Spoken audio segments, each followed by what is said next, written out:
Sounds like we're on. Good morning, all. Thank you for attending.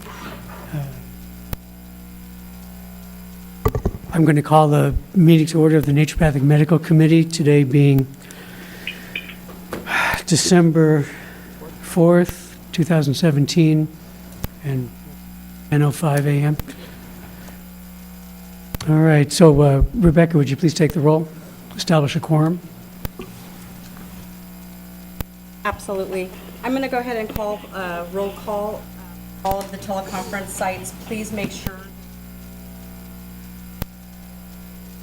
address. Also, let us know if you have any public members in.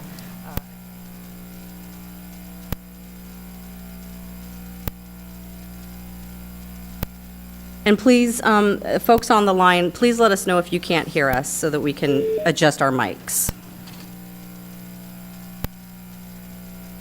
Hi, it's Dr. Thompson. Hi, Dr. Thompson. We are about to call roll call. Okay, Dr. David Field. Present. Dr. Tara Levy. You mentioned to me she might be 5 minutes late.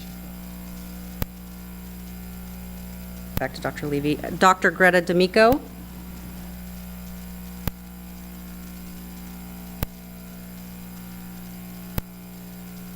Okay, thank you very much. Dr. Michael Hurd is going to be absent with cause today. Dr. Theon Gordon.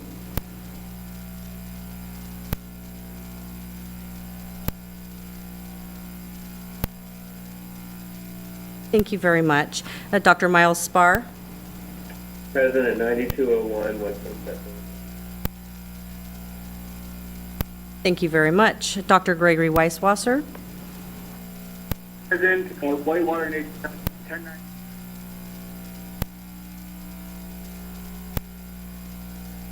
And there are no public members present.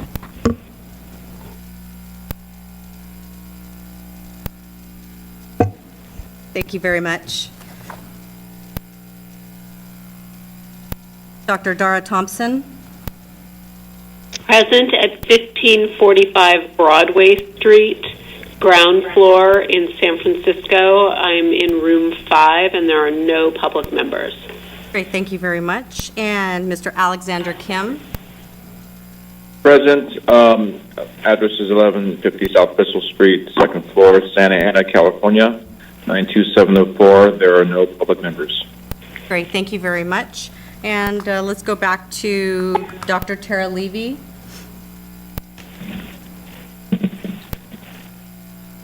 Okay, we're going to give Dr. Levy a few moments to join us.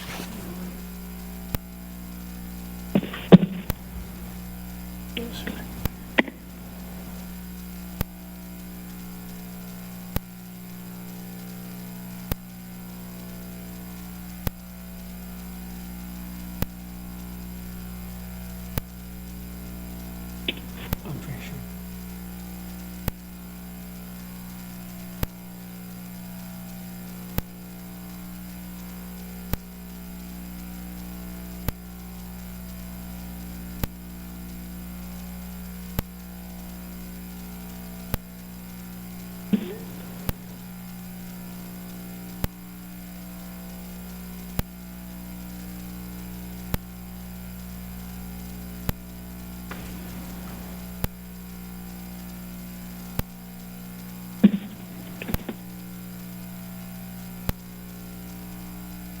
I appreciate your all's patience. We're just waiting for our final site to be open because we do not conduct business unless every site that the public's been noticed is available to the public.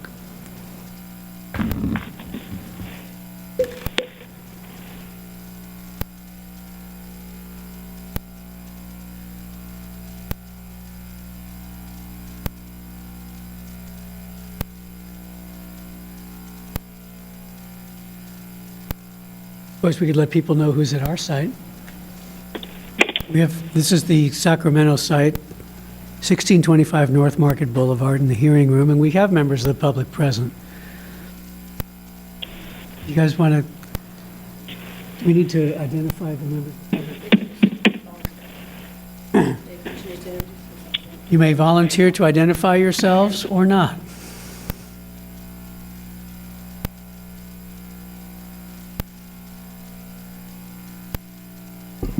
Dr. Jennifer Barr, President of the California Naturopathic Doctors Association.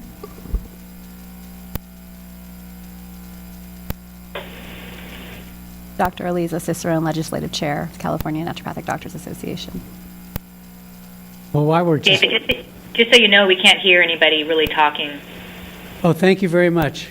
Yeah, that was a little low. Maybe you guys can get your microphones. Greta, can you hear me now? Yeah, you're a little spacey, but we can hear you. Did you say spacey? Yeah, you sound like you're in space. Oh, okay. I thought you were referring to my mental state. And, you know, I woke up early and did my yoga and all of that. So I'm caffeinated and ready to go. Dr. Levy says she's having her staff open the site.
So we can either play Candy Crush or Chit Chat at this point, is that correct?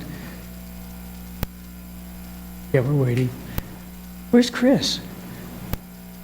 Okay. And when does your term expire? Oh, okay, I thought it was like in 2 weeks or something, and I was wondering.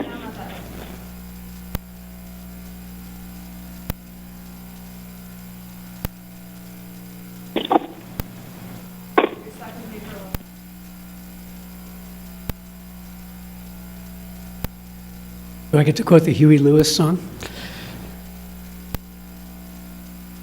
One that I'm happy to be stuck with you. Good morning, this is Dr. David Field. I can hear somebody sending texts, and those of us on telephone might want to mute our phones until we need to speak, just for... Thanks, Greta.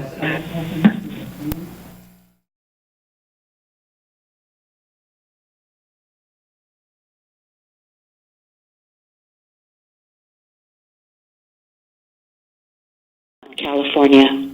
Excellent. And are there any members of the public there in attendance listening on the call? Not at this time, although we do have that posted. Okay, very good. Then all of the meeting locations are open. And do we have a quorum, Rebecca? We do have. This is you, Rebecca. We do have a quorum, thank you. Okay. All right, we've established a quorum, and the meeting is now in order at 10:17. Is there any public comment for items not on the agenda?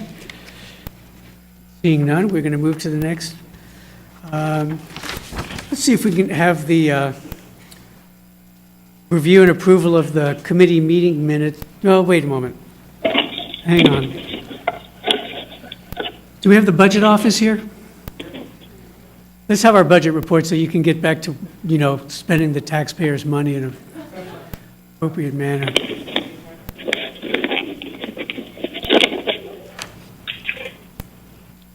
And if people on the phone could mute their phones until there is a time for public comment, or, you know, when a comment is necessary, that would be great. We hear a bunch of shuffling and coffee cups and stuff right now.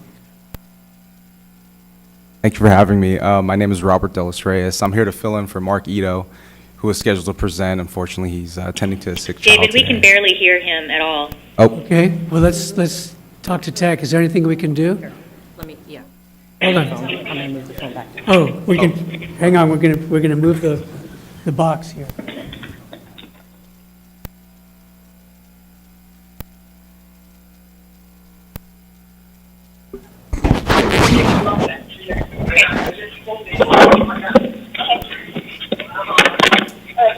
try this again. Good morning. My name is Robert Delos Reyes. I'm here to fill in for Mark Ito. He's here to present, give you guys a budget update. Unfortunately, he can't be here today. He's tending to a sick child, so I'm here to give the budget update today. There's no significant updates at this point.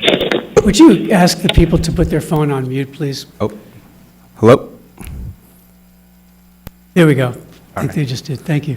Nothing significant to update on the budget end. We're wrapping up building the committee's upcoming fiscal year's budget to be included to the governor's budget that will be released in January 10th next month.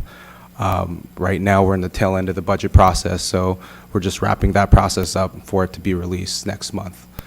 We'll probably have more to update you guys on your budget once it's released. But till then, we're here just wrapping that process up. All right, well, thank you so much. Yeah. And secondly, I just want to give a brief update on the fiscal system. I'm not sure if you're aware, but the state or the department has transitioned to a new financial accounting system. And we have some challenges, some growing pains that we're experiencing with the system, but we're hoping to rectify that by year's end to have budget reports for you guys the next upcoming committee meeting.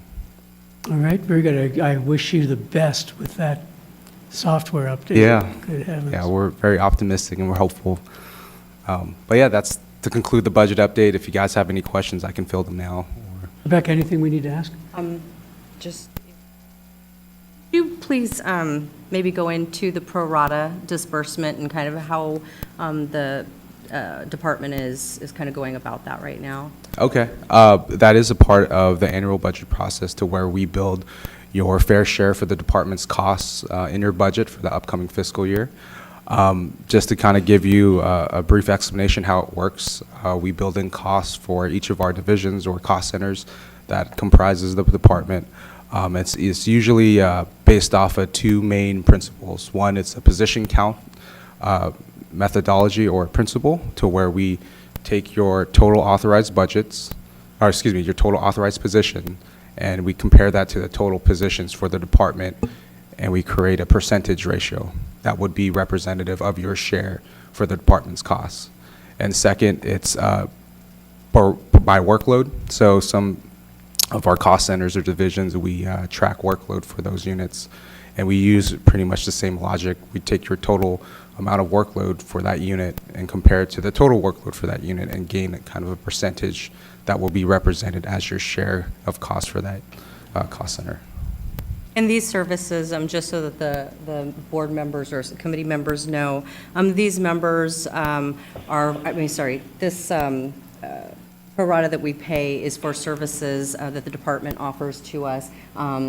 Human resources is one. Of course, Yafana for Ledge Reg would be another. So we definitely get a lot of services for the pro rata that we pay. DFI is another division of DCA that we pay a pro rata to. However, that's done a little bit differently in where we pay 2 years. So can you explain this? I always get a little wrong, but it's a 2-year roll forward method. So we're never stuck with not having enough money to cover an investigative cost. So yeah, and just to dovetail off Rebecca's comment on the 2-year roll forward. So we use prior year workload to determine your budget for the upcoming fiscal year to what we're building. And usually that prior year for that budget process is 2 years in arrears to the upcoming fiscal year that we're building.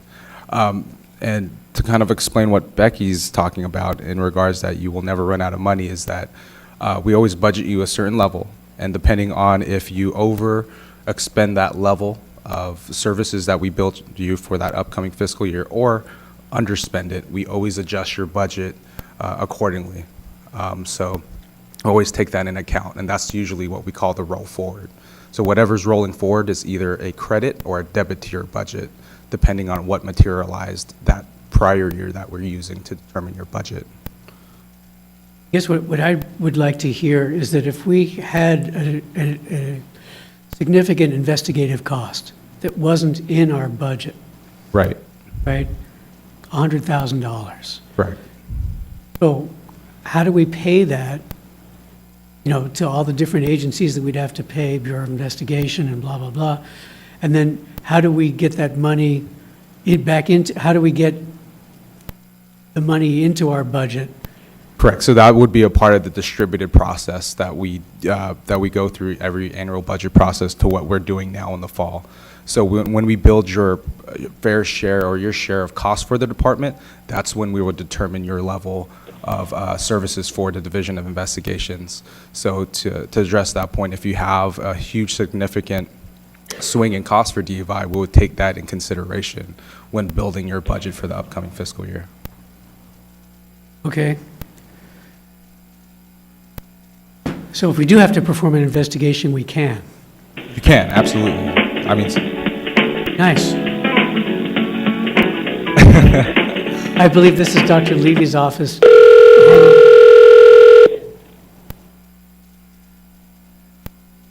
Yep. Sarah?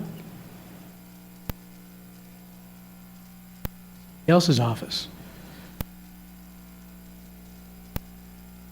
All right, anything else on your report? nothing, but just to kind of finish that comment, investigations won't stop. That's kind of the beauty of the 2-year roll forward. So that's if you significantly overspend your costs where you're performing more investigations to what we planned, that's the roll forward or adjustment that would make to the 2 years down the road to your budget to kind of accommodate or to account for those swings in your Okay, costs. very good.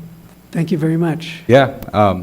Thanks for the overview. Yeah, I just like to make sure that everybody is on the page and is aware of kind of how the department, Right, and we'll be reporting to Rebecca next month to kind of give her the breakout to her pro rata and what increased or decreased based on this Oh, good. process that we're finalizing this year. Okay, Yeah. Okay, thank you. thank you so much. Right. All right, that's item number 6. We just review briefly on our, oh, yeah, this is fun.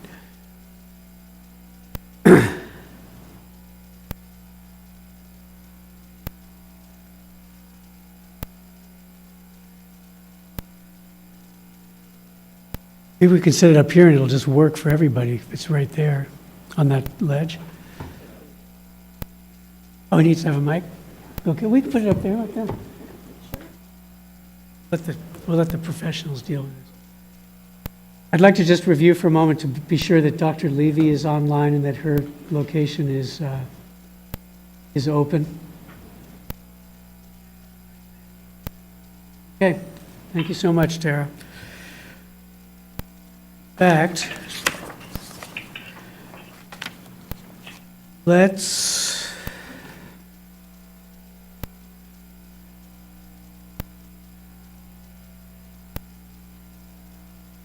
go right to our possible action proposed bill language, because we do have some members of the public here who may have to tend to other business, and if we do this now, they can take care of their other business. 7. Could you please say which tab that is? I'm so sorry, that's tab 7.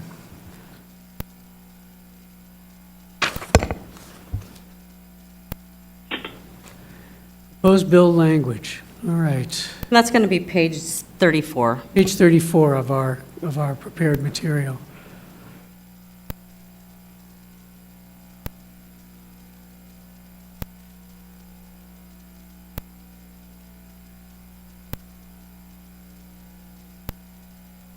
So,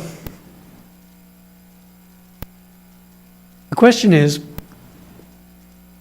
would the public be better served by having naturopathic doctors be able to perform to the full scope of their training? I think that we've already established that the answer to that is yes. And since it is the mission statement of the Naturopathic Medical Committee to, number one, protect the public, and number two, to promote the full scope practice of naturopathic medicine, I guess promote the availability of quality naturopathic medical care for the public in California. It would be consistent with our mission to create the legislative language necessary for naturopathic doctors to have permission and enjoy the responsibilities and privilege of providing full scope naturopathic medical care to the citizens of California. We've been discussing this for many meetings, and before us now we have a legislature which, to quote a professional I spoke with this morning, is in chaos. There's enough stuff going on that it may be impossible to perform any legislative function. The operative words there being may be impossible. So where we are as the committee, we still need to perform our duty, whether or not the legislator is willing to perform theirs. And if our duty is to propose legislative language that will protect the public and avail the public of full scope naturopathic care, then I think that we need to do that. But that's my own personal opinion. The chair would entertain comment from the committee members regarding the items in tab 7. And let's just start with our Naturopathic Doctors Act scope, just to get that out of the way. So, any comment from any of the Naturopathic Medical Committee members that are on the telephone?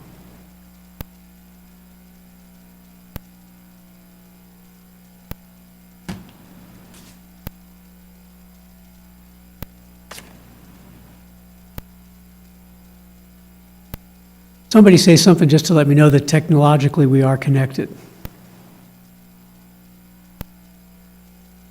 Kara? The entire call was dropped, according to Greta. I'm now waiting for the organizer to resume the call. I worked on that speech for 20 hours. Great.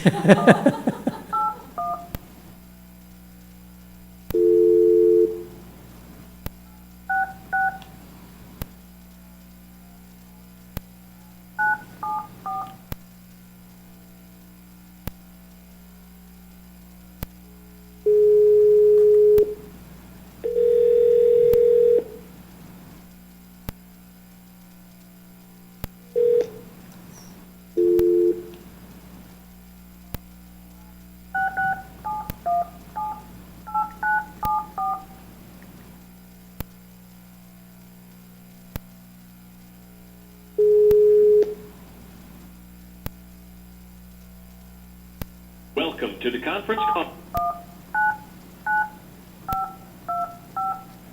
Your passcode has been confirmed. If you need technical assistance during your call, press *0. After the tone, please state your name, followed by the pound sign. NMC. There are 6 parties in conference, including you. All right, is everyone back on the call? Take a roll call vote. Apparently, we're going to need to take a roll call vote again, so Rebecca, would you please take the roll? Yes, absolutely. Dr. David Field. Present in Sacramento, California. Dr. Tara Levy.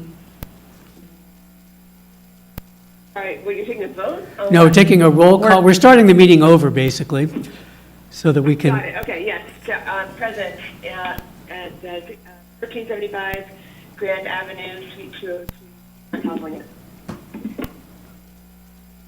Okay, Dr. Greta D'Amico. Can you go ahead and give us your location, please?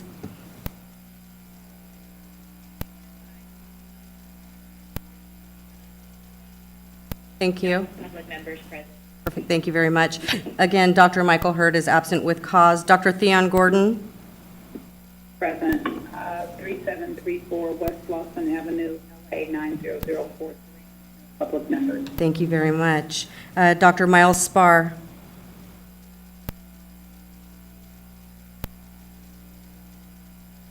Dr. Spar, are you on the line with us? We'll come back to Dr. Spar. Dr. Gregory Weisswasser.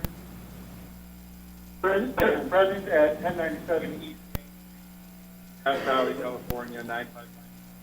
Thank you very much. Dr. Dara Thompson. Present at 1545 Broad.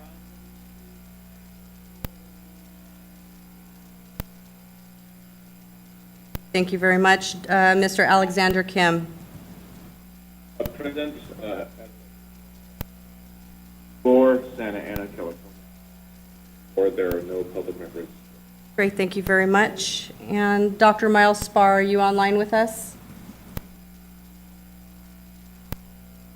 I'll go offline and get Dr. Spar back online.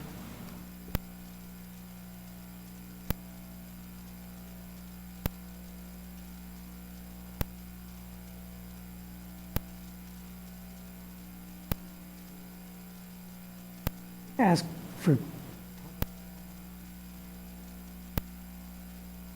are we like crippled? We can't do a thing, or?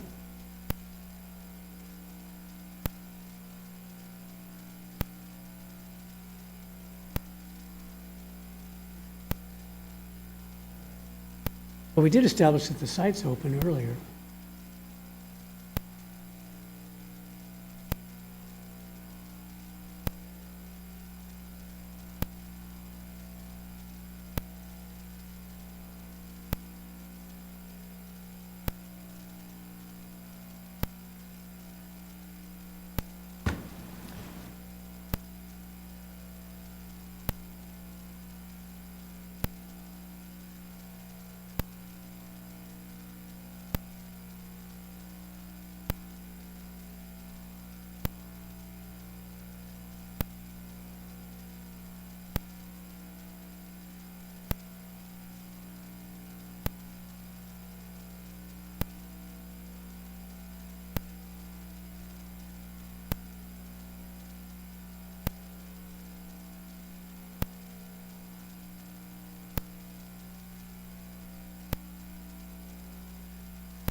Dr. Spar will be right back on the line with us.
Thank you, Dr. Spar. Can I please have your location?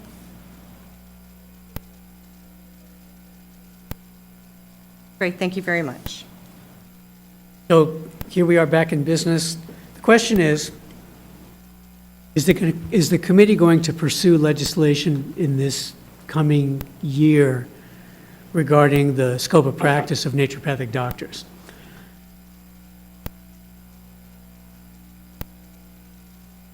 I would love for the committee to hear some expert opinion from Sacramento, because apparently things are shaking up in Sacramento a little bit, and we are in the second year of a 2-year session, so if we were to introduce legislation now, in fact, Kat, can you come all the way around, because we have to speak into this.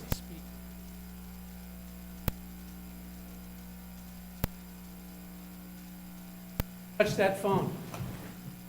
Again, thanks everybody for being so patient.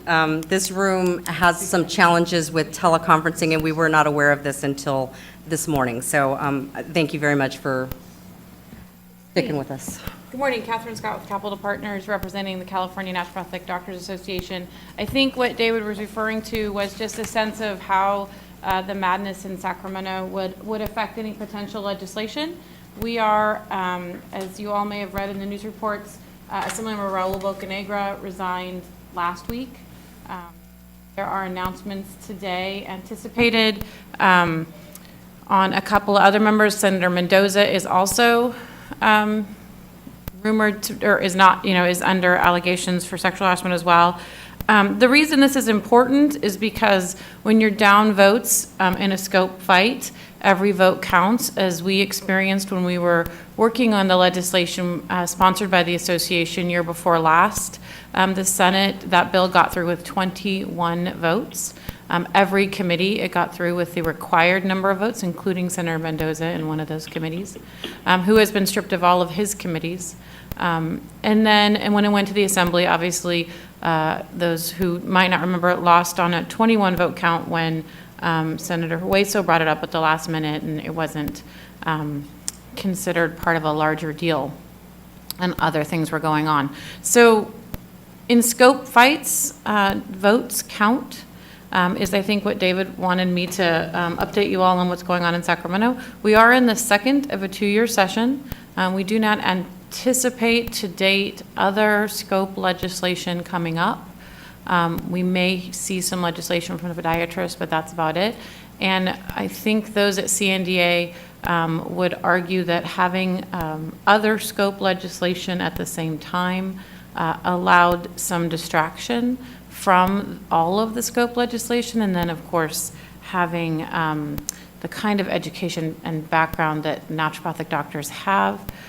Also, by comparison, allowed members to understand the scope and depth, and sort of bring that through until we were the only thing in town at the end of session in the Assembly.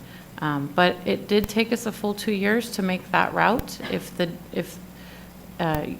Usually when you introduce a comprehensive package, you want the time to work it through, and that's usually done at the start of a session. We are down to the last year, and obviously going to have a incredibly controversial election season, I think, as congressional members may be suspected, and then people move into those, assembly members or senators move into those seats. I think it's going to be an interesting 3 months of shuffling of seats because of the various allegations across California. So, is that what you were looking for today? I just wanted to make sure I was carefully I wanted you to address the committee so that they would understand, the members that are not here. Also, what happens when a member of the legislature resigns? Who fills the seat, or is the seat unfilled until the next election? Sure. So the governor has 12 days to call a special election, which happens within 180 days, or 140 days of him calling that. And please don't quote me on my days. It changes by congressional district, et cetera.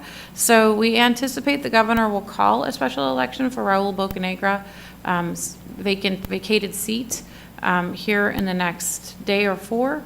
And then that election usually tries to coincide with another election. But as we saw with the vacated seat by Assemblymember Gomez, it took the better part of 6 months to fill that because they have to have a primary, and if no one wins in that primary, then you have to go to a general, all a special election. So it just depends on how that primary goes. If they win by the required majority, then no general is required, but there was. And tomorrow will be the election to fill Gomez's seat. So we'll be back up to 79 seats.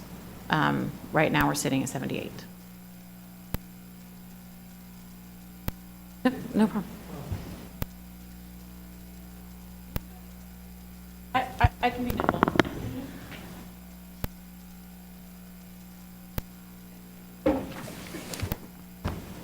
So I'd wanted to continue, oh, this goes down.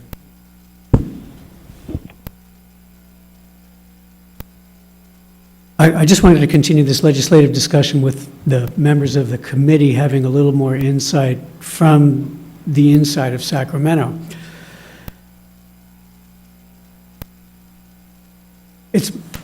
Does any member of the committee have any comment on our future legislative actions?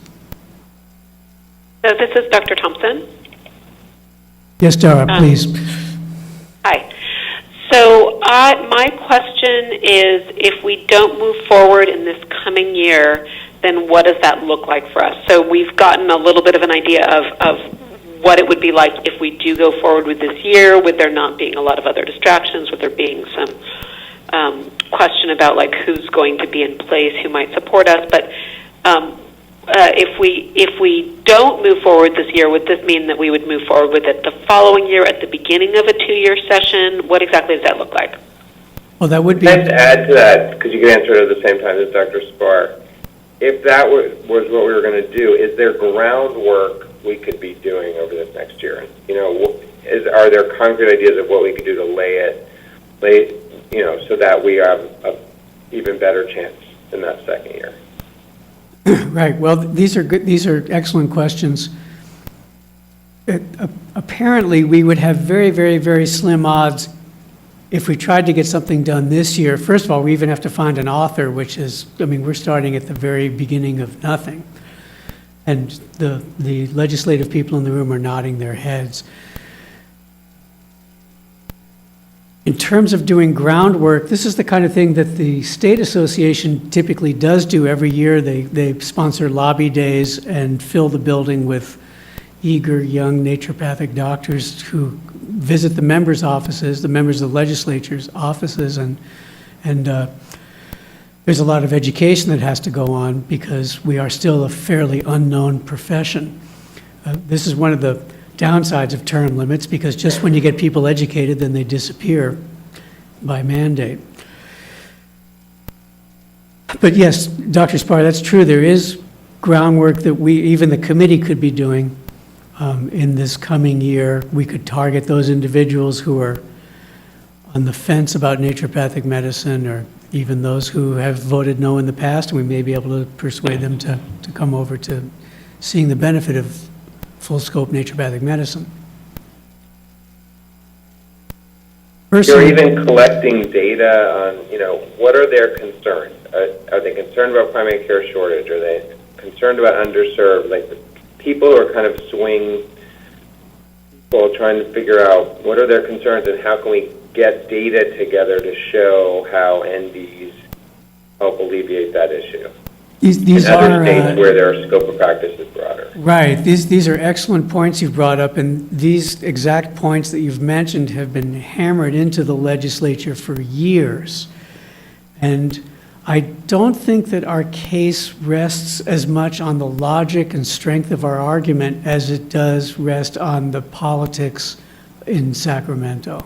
And that's what that's where the work goes on, and that's where we're just mere doctors and don't really have the wherewithal and expertise to bring this to a successful conclusion.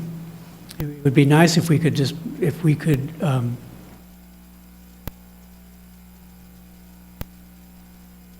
if the logic and strength of our arguments would win the day. then it would be an open and shut case, because we have all the data, we've presented all the data hundreds and hundreds and hundreds of times. So this is why I asked Kat Scott to give us a little overview of what's up here, because it really isn't about logic. It's more about feeling and sense and connections and who's in and who's out.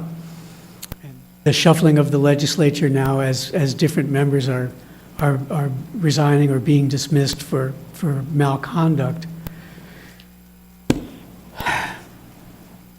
I hate to be the one to say that we shouldn't do this, because this is going to be my last year as the chair of the Naturopathic Medical Committee, and my last year probably involved, that directly, where I would be able to walk over to the building and drop my card as the, an employee, if you will, of the Department of Consumer Affairs.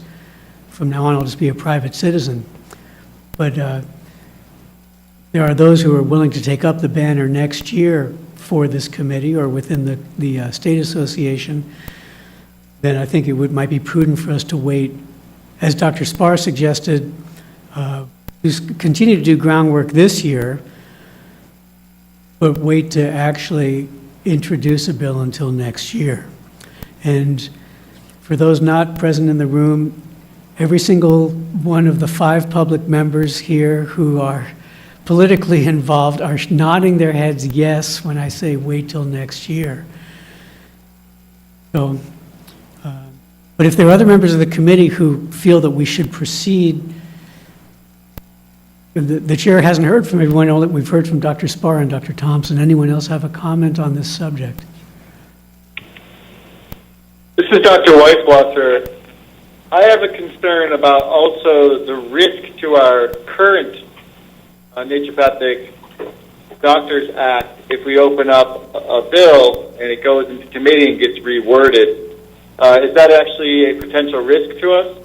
I believe I've been told that that's always a risk. This is one of the issues, for example, where we've wanted to have the nurses be able to take orders from naturopathic doctors, and the nurses are not willing to open their act because we would have to, that change would have to be made through the Nursing Act, not through our act. So yes, I'll ask for a nod of yea or nay. Dr. Weiswasser's question, are we at risk if we put in a bill? And everyone's saying that we are at risk. So we could be asking for prescriptive rights for Schedule 2 through 5, and we could end up with losing all prescriptive rights. Possibly. Nah, they're saying not really. It just seems it's something we have to weigh against the possibility of success. There always is a possibility. I think that's more of a concern during sunset, if I'm correct. This is Dr. D'Amico. Yeah, I don't know if Sunset's any separate from any other bill. I mean, it used to be more separate because it was supposed to be a slam dunk, but apparently it's not a slam dunk anymore.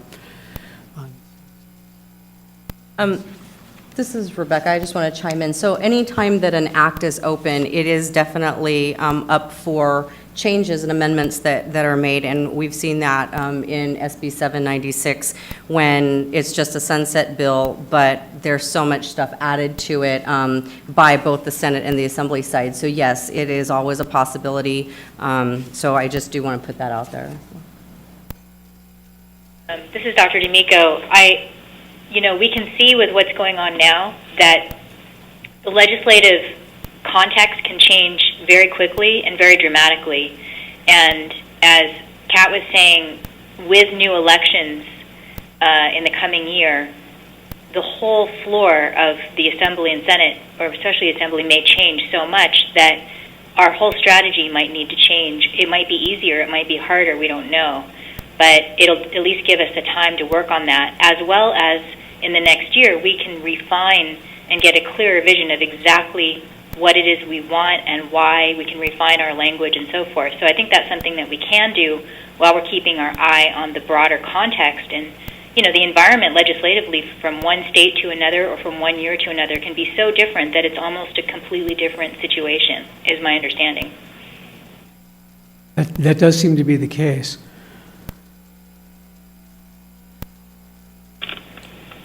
Any other comment from any of the other members of the committee? All right. We're in a position, there are other legislative needs of the committee, and I'd like to have Rebecca go through a couple of these in our agenda under item 7. There's A, B, C, D, and E. So there are a few things like a fee increase, which I believe that has to be legislatively performed because it's in our act. And my sense from what I'm hearing from everybody is that we should not pursue a scope expansion legislation in this second year of the 2-year session. Let's move on to something as simple as or supposedly simple as a fee increase and the rest of this. Rebecca, you want to review these next 4 items and let us know what's up? Absolutely. So, thank you. So the fee increase, we've got somebody, one of the authors, senators, is going to author this bill for us, and we're working with his office right now to get kind of some worksheets together and figure out where we need to take that fee ceiling up to. It's not going to increase our fees at this time. However, it gives the committee the authority to increase fees at a later time. With the fund condition dwindling down, we came up with the need. We're going to need to go and increase fees soon in order to remain solvent. So we are going to be working with one of the senator's offices to get these fee ceilings increased. So right now, if you take a look at page 49 in your fee material, this is going to be the some of the information here on page 49 and 50 is the proposed language, regulatory language that we would have to do right after the ceiling has been raised in our statute. And what this would do, there's a couple of other fees, new fees added. One is a certified license verification, where most other programs are currently charging for this service, and we currently do not. And we get quite a few of these every month that our staff is providing for free of charge. Can I ask you a question about that? This is Dr. D'Amico. Yeah, sure, Greta, go ahead. So is that, I mean, obviously anyone can go online and certify or at least verify for themselves that a licensee holds a license or what the status is. Is this like a certification where you need proof, like a document of some kind? Yes, Dr. Amigo, thank you for the question. Most other licensing agencies, as well as ours, have to have a certified license verification from the other regulatory entity. So if somebody was applying for our license here in California and they were also licensed in Arizona, we would have to get something straight from Arizona stating what their license status is if their Arizona had ever taken any kind of disciplinary action on the licensee, so forth. So this is the certified verification that would be sent out, and we would be charging $25 is kind of the normal going rate right now, and that's what my suggestion would be. Sounds good. Okay. Any other questions from members on the line? I also included in here fees that represent a retired license status. I know we've talked about this in the past where we have licensees who are looking to retire and would like to keep a status, naturopathic doctor status in a retired state. So we went ahead and added some language. This would have to be added to our act through statute, and when that happens, this is what the fees would look like if you guys were in agreement with this. Also, sorry? Oh, sorry, I had a quick question when you're ready. Oh, go ahead. For the duplicate or replacement license, we did decide that starting, I don't know when, we're going to be sending out the larger version of the license, not just the wallet size, correct? So engraved wall certificate goes out with every brand-new license that is not sent out over, and the only reason is there is no expiration date on that. Once it goes up on the licensee's wall, that's theirs. There is a wall permit that is a small license. It does have an expiration date, and we have talked about that. We are in the works of getting that created in the Breeze system so that Breeze actually will send these out when a new licensee or when a licensee needs a replacement for it, yes. So is the replacement for the wall or for the current license? The $25 would be replacement for any of the license or permits. Okay. And when are we sending out the bigger ones? Are we? The large engraved wall certificate? No, just the larger, the one that's kind of the size of the Department of Consumer Affairs, barbering, and all the other ones that you can put on the wall.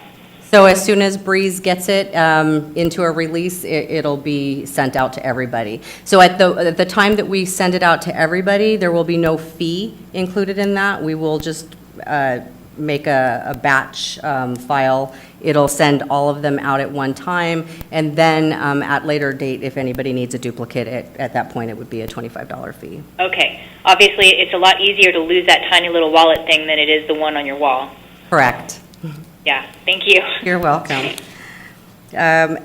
So additionally, in here, in this fee schedule, there's also the fictitious name permit fees that we've decided upon that we've put in here as well. Again, this is just suggested language that I'm giving to you guys so that you have it. This would be regulatory language that would have to be created after statutes are changed.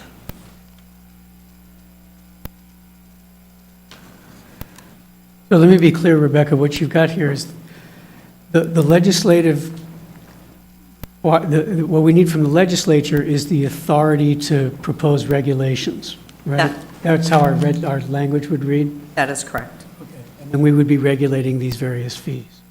Then we don't have to go back to the legislature every time we need $25. Correct. Or if we wanted to lower a fee after, if you guys go and are able to get full scope here in California, people will tend to probably come and stay, so we won't have the loss of licensing that we currently see, and that would maybe at one point make it to where you guys would want to lower the licensing fee, and that has happened in the past. Not here, but with other programs, when they feel that they've got a fund that is stable.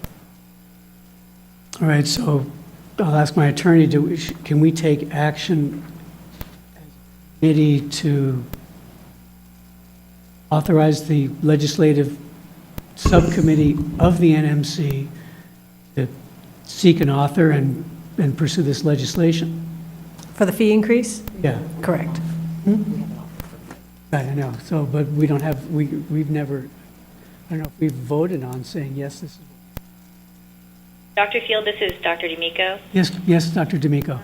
I just wanted to clarify, since I've only been on the committee a couple of years, we haven't, as I can recall, passed any legislation any regulation in the time that I've been on the committee. And does it still need to be approved by the legislature, or what is the process of getting it approved once we agree to do it? So this is a very good question, Dr. D'Amico, thank you. There are a couple different ways that we are authorized to act.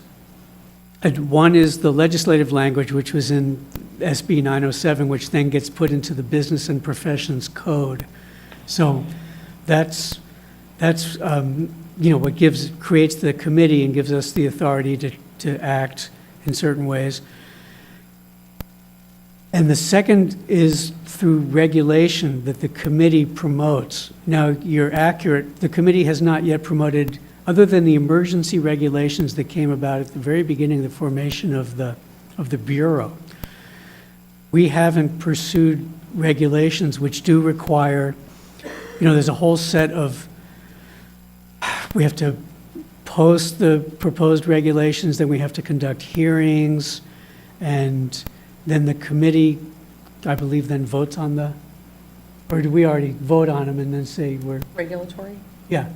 So regulatory process is pretty lengthy. And we have Yafana in the audience, and she can probably speak more on this than I can. But yes, once we have the authority in statute, the committee at that point can take that authority and come up with the regulation language to clarify statute. And that's what regulations are for. So I'm going to go ahead and let Yafana speak about the process.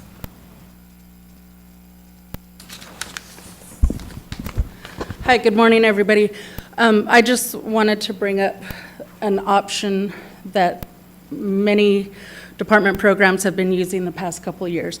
We've gone through a number of fee increases across a wide range of programs, and they have been proposing fee floors as well as ceilings, so that you don't have to adopt regs in order for those higher fees to be effective. You can choose the date, put that in your legislation, and then change your regs later in order to match what's in statute. If you do not include a floor, then once the bill is effective, which would be January 1st of 2019, then you go through the regulatory process, which could take up to 18 months. So proposing a floor may be something you would want to consider. Then we wouldn't be able to go down. So if current... You could put in language that you are authorized to go down. Also, general BMP only allows you to be 24 months, have 24 months worth of reserve, then you have to lower your fees. So this is Dr. Thompson. Am I hearing you correctly in saying that or it will shorten the amount of time that it takes? Yes. Is that correct? Yes, and the fees. And there will be no other negative, that it's just going to simplify everything. Right, and this was done by about 10 programs in the past couple of years. I can get that list to Rebecca. I thought that if we just had too much money on our hands, it cost for everyone. So I think that's nice. Okay.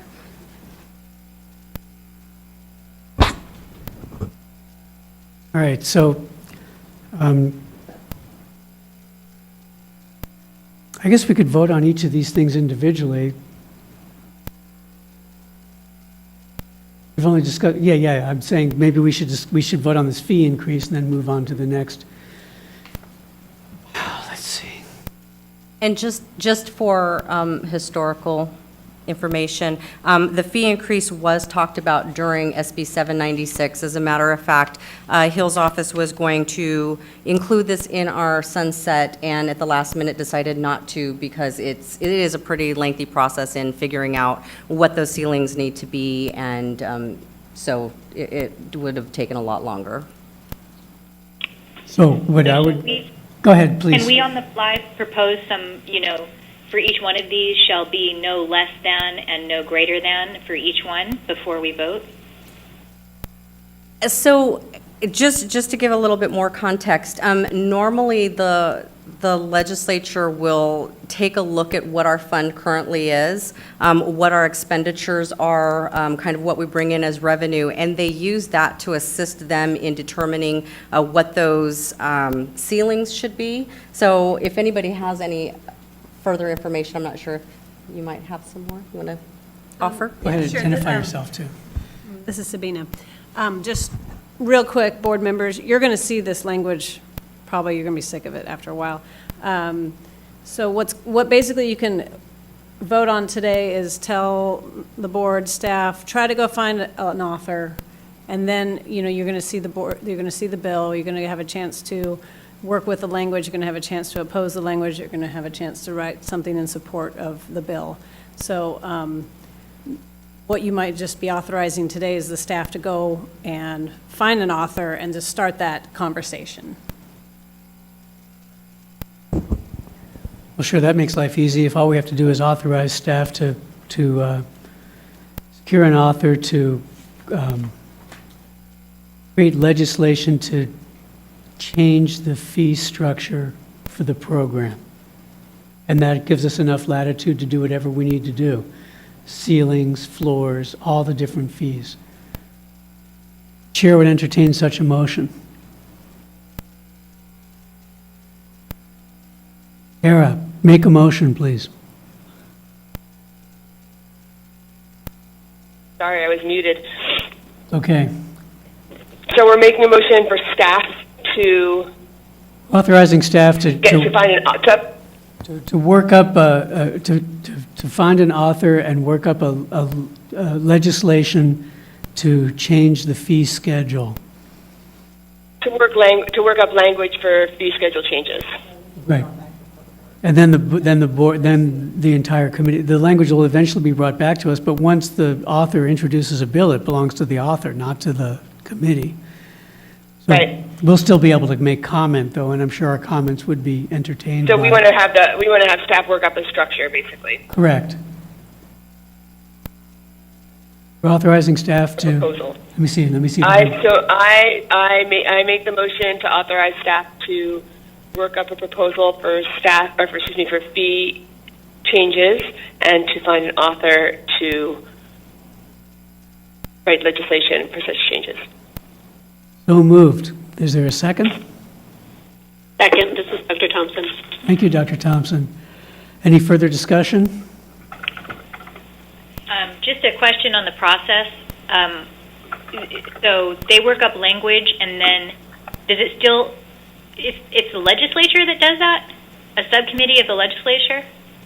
Well, it will be Rebecca who will work up the schedule, of what we want, and then I guess the Leg Council creates language that makes it consistent with current law and makes it, And we vote at the end, and it doesn't have to go. Actually, I think we're voting right now, and we can comment on language once the bill is introduced.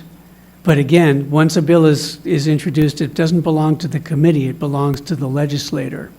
Was this called a bill when you do regulation, not legislation? Okay, this is not about regulation at all. Forget regulation. We're proposing legislation because our fees are set in statute. The original statute didn't use language that says the Naturopathic Medical Board can regulate fees. The language in the statute said the fee for a doctor shall be. So we have to change the legislative language. And we could put in language, in fact, I think that's what is proposed, that we take back the authority to regulate fees on our own without having to have the legislature involved at every time we need to collect a fee. Why don't we just do that instead of specifying amounts? This is Sabina again. That's what this bill would do, potential bill language would do. Like they use the word ceiling and floor. They would give the range of what the fees could be. And then that would, however that's the only thing we're talking about right now. The thing in your packet with like the big old chart, that's not what that's right, proposed regulatory language maybe in the future depending on what happened with the legislative bill proposal. So don't think about that right now. That's not what we're talking about. Do we even need to specify a range, though? Can we just say, fees will be by the committee? And that's part of this seeking out an author and seeking out language. That's kind of part of this process, is that we don't know what that's going to look like. Rebecca knows with the budget office kind of what needs to be done to remain solvent. And then once we are authorized, or once the board staff is authorized to go find an author, then she brings those concerns and ideas to them, and then they work out some language and they work with it back and forth, and then it comes before the board for comment or support, et cetera. Well, I would suggest we maybe not even, when it comes down to regulation, maybe a floor and a ceiling, or I don't know, but if we're thinking about longevity and saving money and time in the future, we don't know what's going to happen with U.S. currency. We don't know in 10 years. We don't want to have to keep going back every decade and doing this if we have a lot of inflation or No, deflation. that's right. This is a good point, but Rebecca will speak to this for a moment. Sure. Dr. D'Amico, and that's, unfortunately, that's kind of what was done, and we can see what the problem with not having a ceiling and floor is. So when 796, SB 796 went through, what they did was they developed the ceiling at the current rate that we have right now. So currently, the committee does not have the authority to lower or increase any of its fees. So we have to have it in statute, and that's what we're doing now, is because it was kind of a really quick thing that happened during SB 796, where those, they noticed that the committee, because it was an emergency statutes that were put in place, it was giving the authority to the committee at the time, actually the Bureau at the time, to come up with and create different fees. After that, there should have been a ceiling and a floor placed in statute at that time, but it just never happened. Right, and let me speak to your question, because I think I understand what you're saying.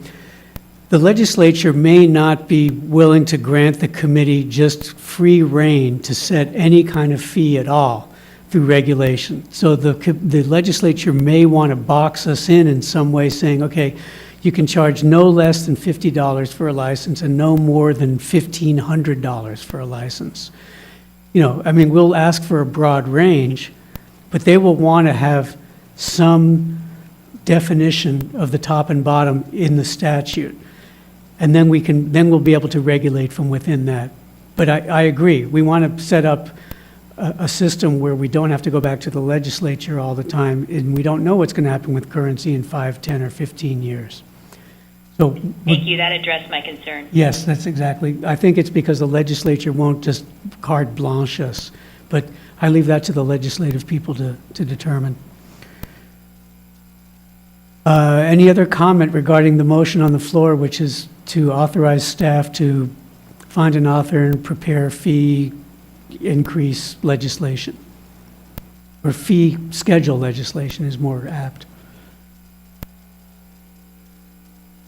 Hearing no more discussion, let's call for the roll on the vote. Okay, Dr. David Field. Aye. Dr. Tara Levy. Aye. Dr. Greta D'Amico. Dr. Theon Gordon. Aye.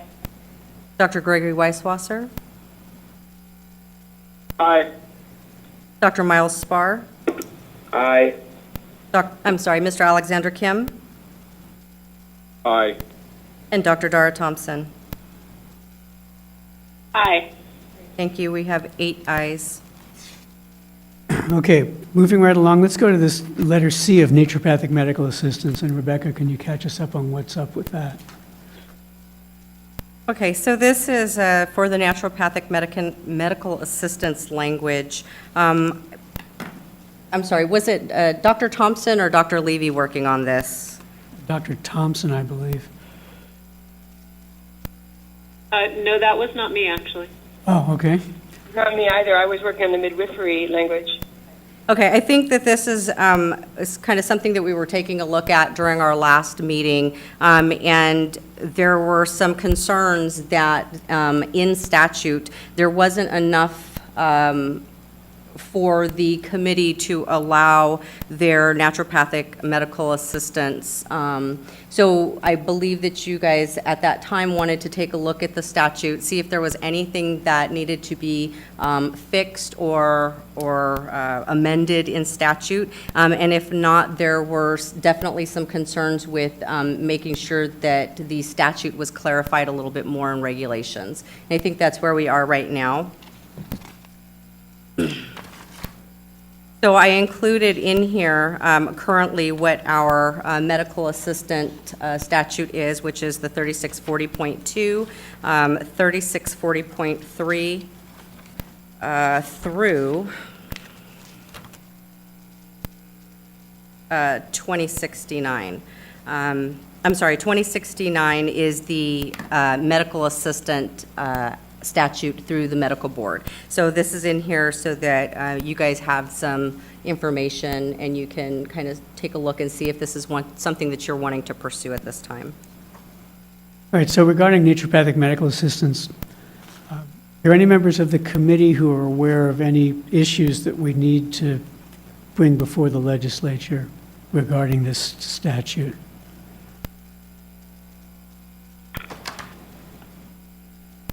This is Dr. Thompson. So if I remember correctly from our last meeting, the idea was that if we could create a standardization so that anyone who'd been through a medical assistant training without, because the current language basically says that we are responsible for the training of our medical assistants. And we basically wanted to have it worded such that if someone had actually been through a medical assistant program, that covered a large portion of the training. Do you understand what I'm saying? So, like, yes. We're not having to directly train them how to do phlebotomy if they're already trained in phlebotomy at their medical assistant, certification that they've done. So is that something that needs to be brought before the legislature, or is that something we can simply clarify? I guess that's my question. Well, I'd have to ask Sabina to study the statute and see, but anything that's in statute has to go before the legislature to modify it, and I don't see any language in this, in the statute which authorizes the committee through regulation to do anything regarding naturopathic medical assistance. Well, I think the idea, sorry, this is Dr. Thompson again. I think the idea was that it was simply a clarification. I mean, and I understand that legal clarifications require a lot more than just like, oh yeah, we really meant to say such and such. But yeah, like what's the process? Because if I remember correctly from our last meeting, that was the major issue we had with naturopathic medical assistants, was this ambiguity regarding their training and what that actually means. Because I think what they are allowed to do is fairly clear, whether or not we agree with that. But the clarification regarding their, how they are trained and what that constitutes was a question. If anyone else remembers it differently, please chime in. Well, I do agree that the statute could use some work. And the question is this the year to do it? We've already heard that this may not be the year to do it, and perhaps we include this in the Comprehensive Naturopathic Medical Act, Revision Act of 2018. Well, it certainly would give us more time to figure out the specifics, regarding things like the training, and if there's anything we would want to modify in the actual things that naturopathic medical assistants are legally allowed to do. We're going to get a comment from the public. Is there anyone in the public who wants to make a comment? I just have a question, having worked on the original legislation. Is your question what qualifies in the training component? Is your question what they're qualified to do after the training? I'm just More about the training, but I think that the issue is what we were trying to do originally is to say, look, anybody who's been trained as a regular medical assistant under 2069 is automatic, has adequate training to be a naturopathic medical assistant without having to be further trained. You should just say that we can verify the training has been done, whether we provide it ourselves or it was done elsewhere. So I guess the question to legal counsel is, can that be done through a regulatory package to clarify the regs? Because you have regulatory authority to enforce the whole statute, correct? Clarify what is considered training in a regulatory package, not having to go to the legislature. Question for Sabina.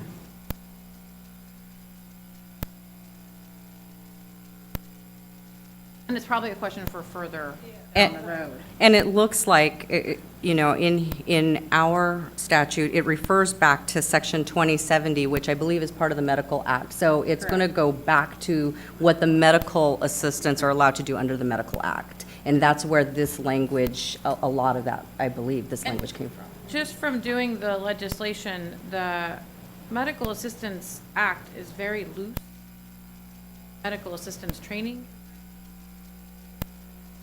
left the statute loose so that you could. Stakeholders on this bill wanted to be very clear about what a medical assistant. So my question is just that, because this is something package as opposed to adding it to your legislative list. That's correct. And the only reason that I put it on here as legislation is because there were some concerns about statute, so. Well, I guess that the chair would like to ask our attorney to comment on the, prepare comment for us, please, regarding our, not off the cuff, I'm talking about. Absolutely.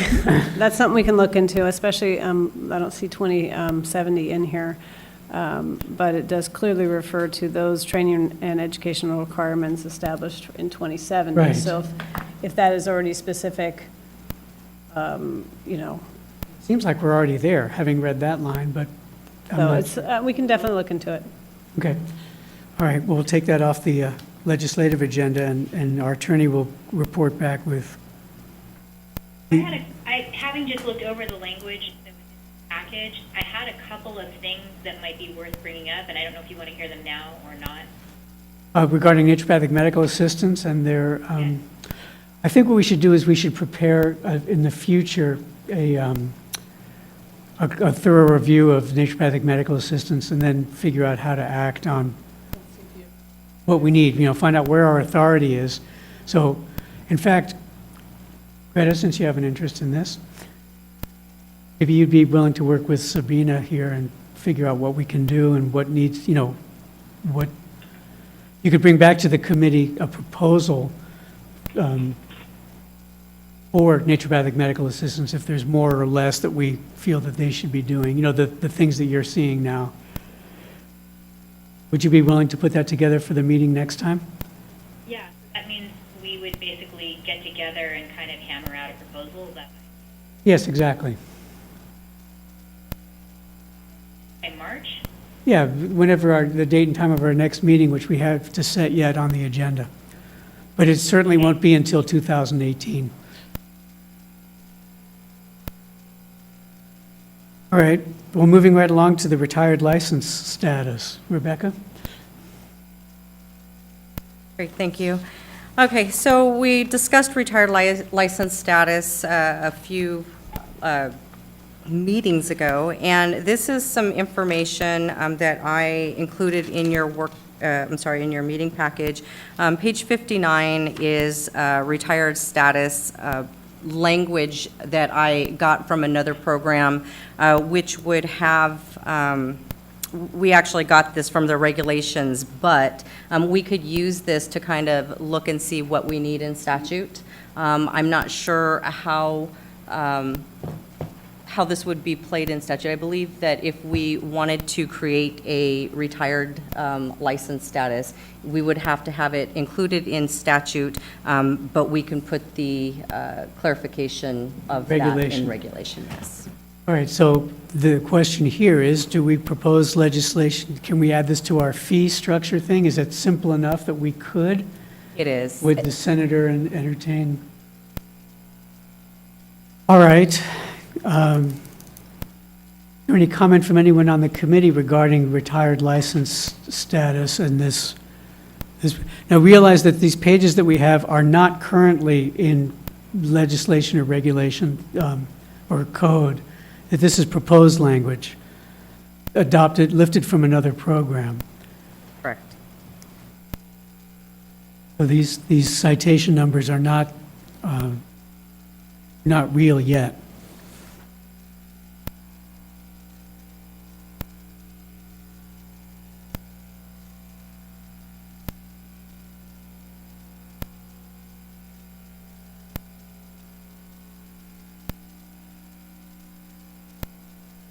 Any comment from anyone on the committee regarding this retired license status concept?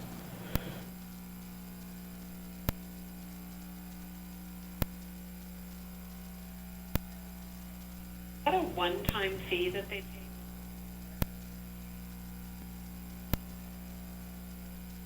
It says here that it's a one-time fee.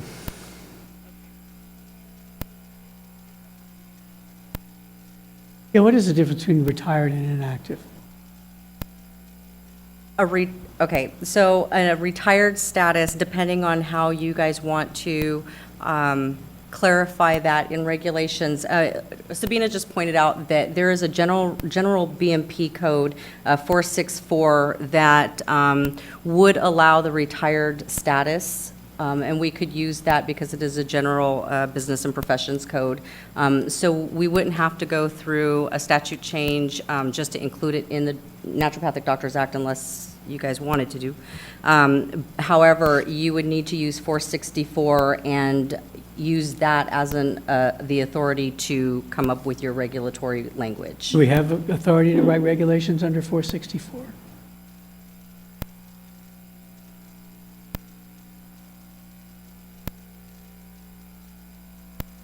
And I guess the committee still the question is, what is a retired license? So it's any board, any of the boards within the department may establish by regulation a system for a retired category of license. And the difference between the inactive and retired status is a retired status would only be able to be reactivated one time if you guys were in agreement with this proposed regulatory language. Whereas an inactive status, they can come in and out of an inactive status anytime they want. Most of the time, somebody that is duly licensed with another state and they go to the other state, they will become inactive here just to keep their license number and that type of thing. They will pay the license fee every renewal, and all they have to do when they come back is take a portion of the CE and show that they're still competent enough to be licensed here, and they reactivate their license. And that's the difference between active, inactive, and retired. All right, so apparently though, for this retired license, we don't need to beg the legislature for authority. That is correct. So at this point, 464 would be your authorizing statute, and you would have to agree on clarifying regulations. Right, so a board can use 464 if they don't already have statutory authority to have a retired Right, license. now are we considered a board even though we're a committee? Okay, so what the chair would propose is that we make a motion to authorize staff to work up regulations regarding retired license, and then we'll promote those regulations in our giant regulatory package.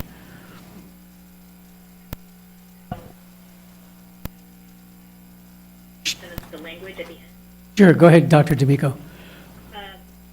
The second to last sentence says if a license is in delinquent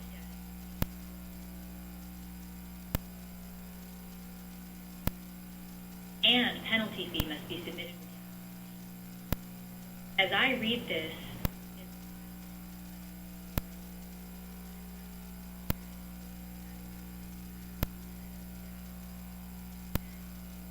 they actually have to renew that $800 plus.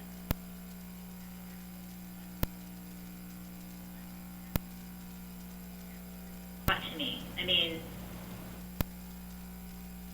I'm just wondering about that. Well, you know, if you want to retire, you have to retire while you're in good standing. It's not like you can retire when you can't not pay your fees for 10 years and then apply for a license, or even for 1 year.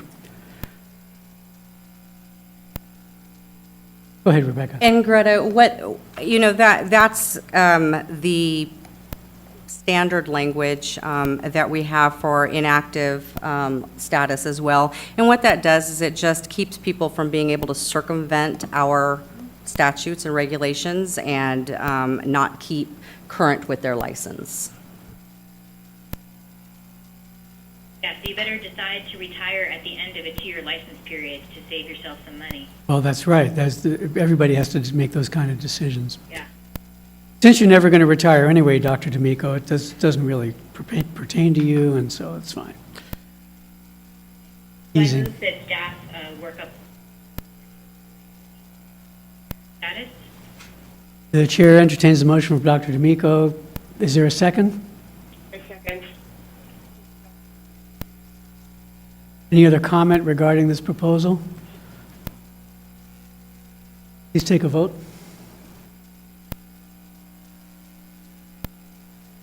Okay, I'm going to take a roll call vote. Dr. David Field? Aye. Dr. Tara Levy? Dr. Greta D'Amico? Dr. Theon Gordon? Aye. Dr. Gregory Weisswasser? Aye. Dr. Miles Spar? Aye. Mr. Alexander Kim? Dr. Dara Thompson? Aye. Great, thank you. We have 8 ayes. Let's move on to this fictitious name thing, and then we'll take a short break, please, unless we need a break right this second. Okay, we're going to work through the fictitious name permit program.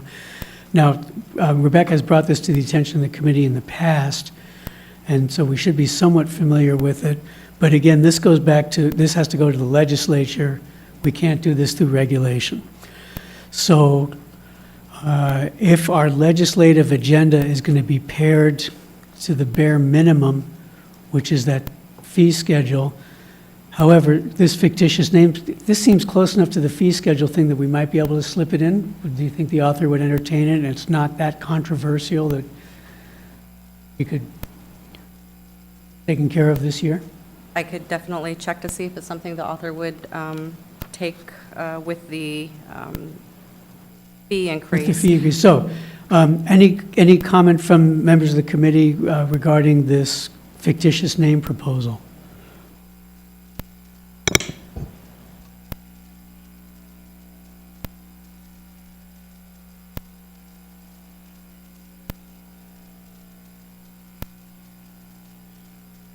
I don't know why it goes 3C.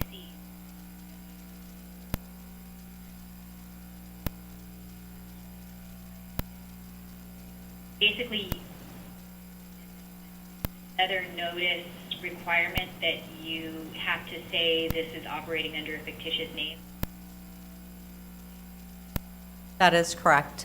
So just like the wall certificate that you were talking about showing that you are a naturopathic doctor that's licensed in the state of California, the committee would also issue a permit with the authorized name that you've paid for through the committee that you would be also placing, just like the medical doctors and osteopathic physicians.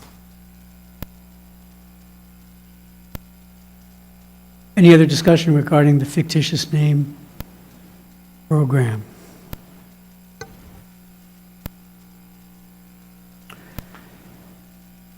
So the chair would entertain a motion to authorize staff to pursue with the legislature the fictitious name permit program proposed in these notes.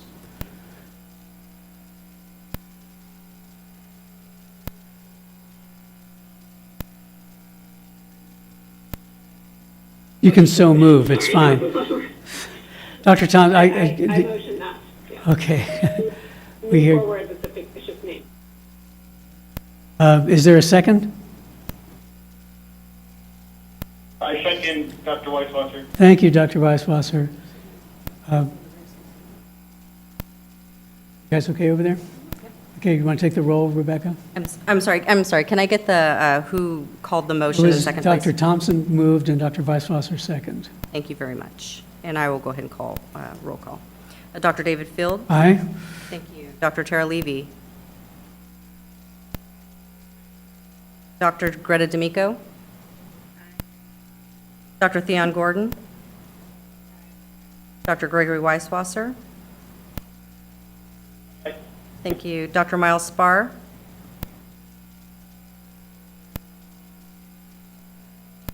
Dr. Spar? He may be off, he may have walked away from the phone, let's put it that way. Mr. Alexander Kim? Mr. Kim? Walked away from his phone, too. Dr. Dara Thompson? Aye. We've got 6. Okay, we're going to take a short break. It is 11:39 now. Let's be back at precisely 11:50 a.m. 11 minutes.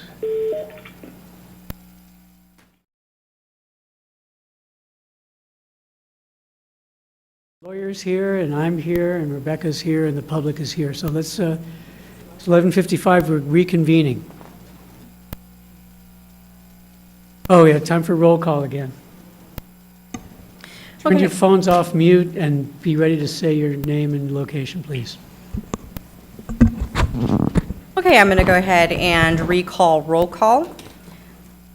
Please let us know if you have any public members in the audience at your location. And when I call your name, please give us your location.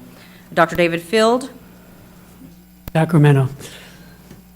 Dr. Tara Levy. Dr. Levy, are you back online? Yes. Hey, do you have any public members? No. Okay, and your location, please.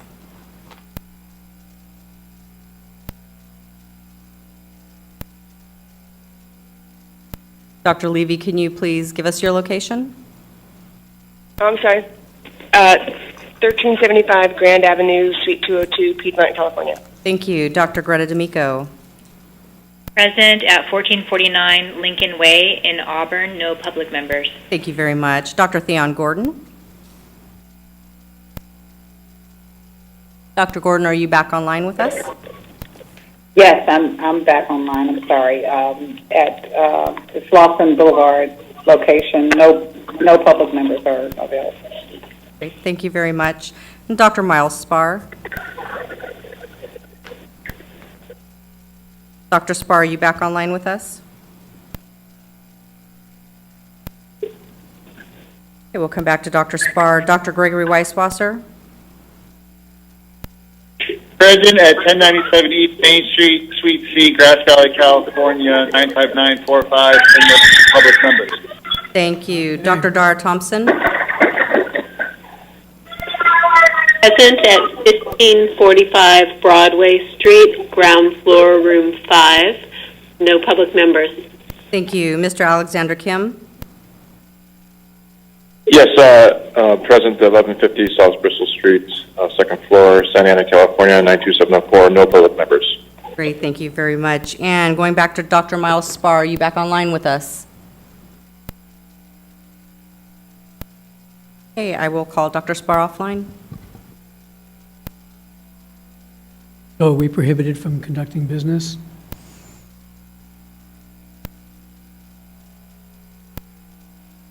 Well, on a personal note, apparently somebody spoke to me during the break, and I appreciate everyone's concern for the welfare and safety of me and my home and my family, and we survived the fire.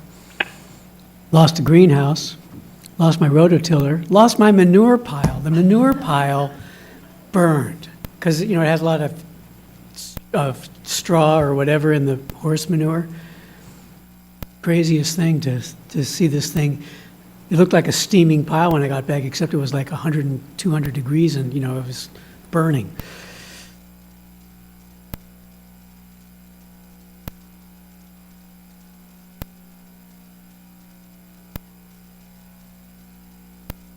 But my neighbor did. His horse barn burned down, along with another 5 yards of manure down there that I was going to go get, in the near. That whole his huge pile burned. All right, Dr. Spar is going to be joining us shortly.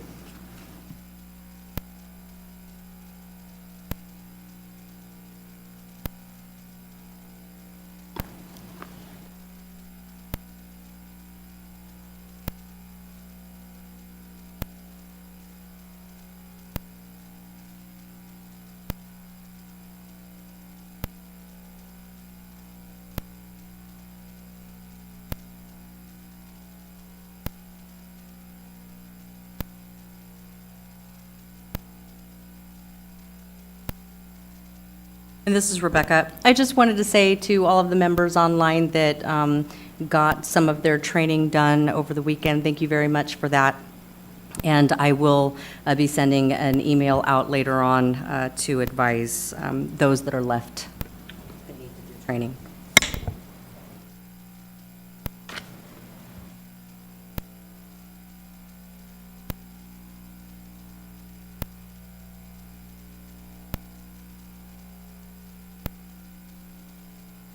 Hi, Dr. Spar. Sorry about that. Hello. Thank you, Miles. Dr. Spar, can you please let us know if you have any public members with you and go over your location one more time, please? No public members, 9201 Sunset Boulevard, Los Angeles. Thank you very much. So for those on the phone, I do want to remind you that we can't do anything unless unless we've confirmed that every location is open to the public. So please keep your line open and we'll be finished soon enough. Okay, let's go to tab 5, which is the review and approval of the committee meeting minutes from September 11th of 2017.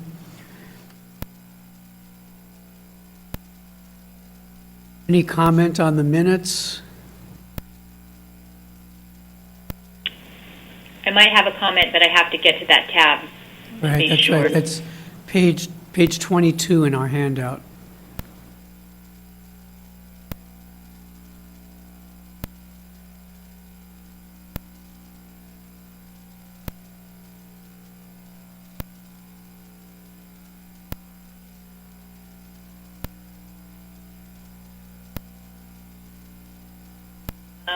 I just had a couple of small things, Dr. D'Amico. Under the proposed naturopathic assistant regulations, it doesn't really matter what that says, right? Because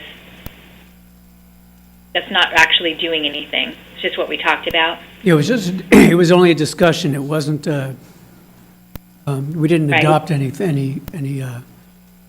Okay. And then on the second page of that, under the bullet NMC assessment, findings and corrective actions, the last sentence says, there were several deficiencies noted in the program, which included not having the established policies and written policies. And I'm not sure if that's as clear as it could be. That's all. Okay, Greta, can you clarify a little bit more specifically what you're referring? Yeah, so page 25. Good, that's a good start. Okay, and the first bullet that's on that page, NMC assessment. Okay. I don't understand the sentence that says there were several deficiencies noted within the program, which included not having the established policies and written policies. Maybe established practices in written policy. I think it's established policies in written form, maybe. Like they're not written policies. Greta, this is Rebecca. Just so you're aware, this is what we were dinged for is not having the established policies in a written policy or procedure format. So desk manuals, policy manuals, that type of thing. Right. Got it. Yeah. And, if we just say maybe established practices in written policies or established policies in written form, it would just make it a little easier to understand. That's all. Okay. I think I think it's written policies and procedure format is like is a buzzword. Is that right, Rebecca? So maybe that could be in quotes or something. Written policies and procedures format. That's correct. That's what came directly from DCA in our audit.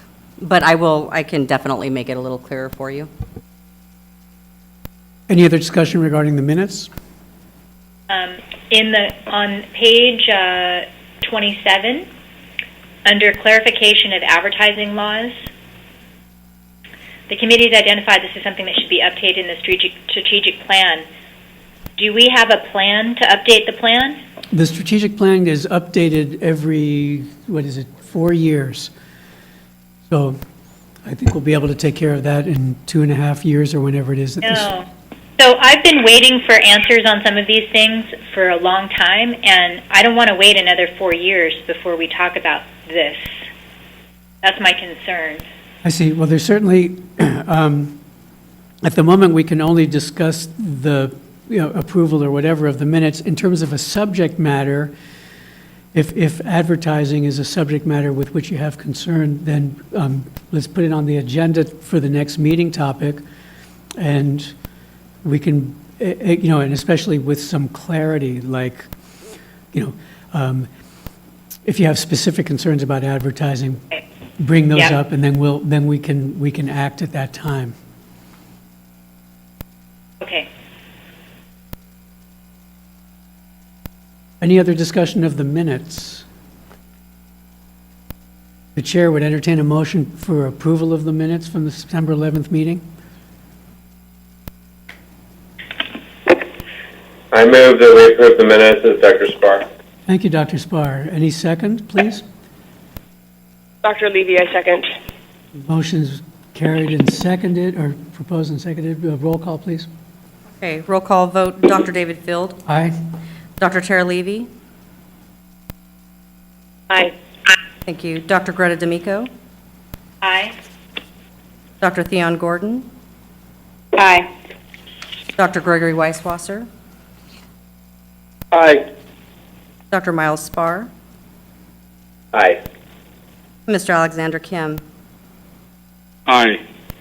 Dr. Dara Thompson. Aye. Thank you. 8 ayes. All right, let's move on to tab item number 3, which is discussion and possible action regarding current drug formulary draft in the California Code of Regulations. So this is page 9 in our packet. I'm not quite sure why we have this on here, but I will let Rebecca discuss.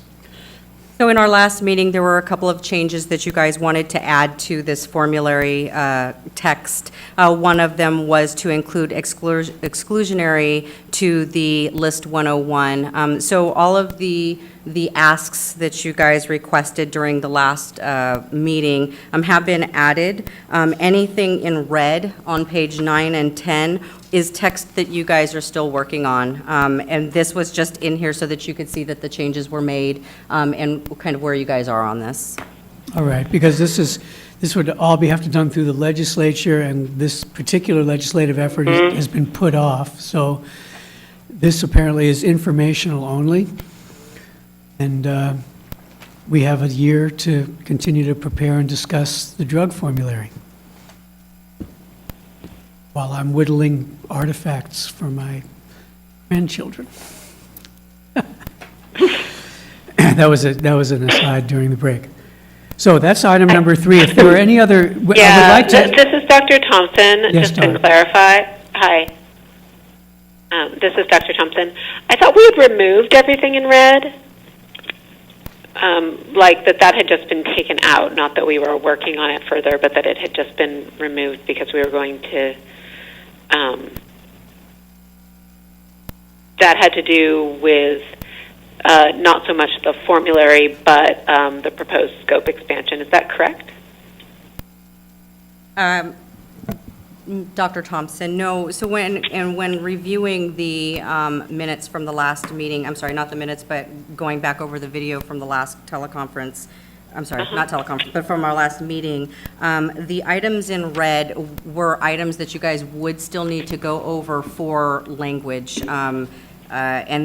Right, and so this is stuff that was still being worked on, I'm guessing?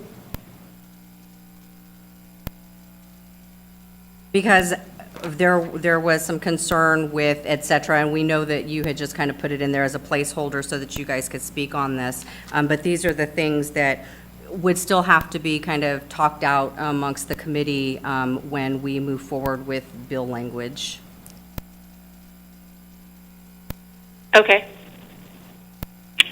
I'd like to bring up one other little placeholder thing. It occurred to me that we might want to put in language approving the use of topical anesthetics, and that would be, for example, these things are available over the counter, but some people, for example, if they're giving an injection to a child, might put on a topical anesthetic for a few minutes or give it to the parents to take home and apply so they can't really feel the needle going in. These are some details that we need to work out, to continue with the, If we have if it's an exclusionary formula, right. then do we need to have that kind of detail in there? I don't believe so. If we have an exclusionary formula, Well, except for list 102 is all medications are excluded except the following. So this is if you don't have supervision, then you need to include what you can do. Well, no. The exclusionary formula list isn't, that's the proposal for naturopathic doctors to be able to use with or without supervision. That's our this is brass what we have ring. right now. Correct. So I believe currently. Oh, my bad. Yeah. Okay. Yeah, this is Dr. Thompson. I think Dr. D'Amico is saying that under list 102, she would propose that there be an exception for topical anesthetics as well, and like that would be J on the list. But I would say, do we even need to go there for anything that's available over the counter? I would think not for over the counter. Well, so I know in Yeah, I don't pain think so management, in pain management, sometimes you'll prescribe lidocaine patches, for example. And it's not that I do this, but it's a very non-invasive, kind of non-harmful thing that we might want to think about. All right. And that's a prescription item.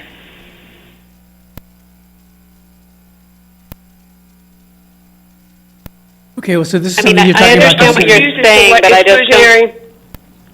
What I'd propose, Greta, is that as we develop the legislative list, if you're trying to make a modification to current law and current prescriptive practice, we have to do that through the legislature. So we can't take any action on that in this committee. We don't have the authority to add a prescription lidocaine patch, So list 102 is just a current reference of what current law is. It's not a proposal for anything. Correct. Both List 101 and List 102 clarify current law. Okay. Because there was an issue with licensees not understanding their current ability to prescribe. That's what those lists are for. Okay. And then 103, which is, the rest of this, which is what we're working on going forward, is the modifications that we think are appropriate for the scope expansion and prescription rights. Right. Okay, so it would be covered under 101 when we go forward anyway. Right, that's correct. Right, because at that point, all non-general anesthetics are going to be covered. Topical anesthetics would automatically not be excluded on the NIOSH list. Sorry, I was confused about that. Thanks. All right. Any other discussion regarding the current, Dr. Thompson, you're the one who's been working on this, right? Yes. Okay. So in terms of getting this put into practice, again, this is going to be limited by the legislature. So we still have a year to develop this concept and to move this concept in front of the legislators so they begin to understand what's up. So I think we're in good standing right now, but you can call you have a subcommittee. So yes, we do have a subcommittee. You can continue to develop this list. And I had thought that the way we left it at the last meeting, that somebody, I'm totally happy to do any work that needs to be done on this, but that somebody else was working up the bill language. Am I incorrect on that? No, you're not incorrect. The bill language will be worked up by the legislative committee, but there's no bill. Because we're waiting for another year. Waiting for another year. So I'm certainly any help that you need from the formulary committee regarding language, just let us know. Great, thank you so much. Let's move to tab number 4.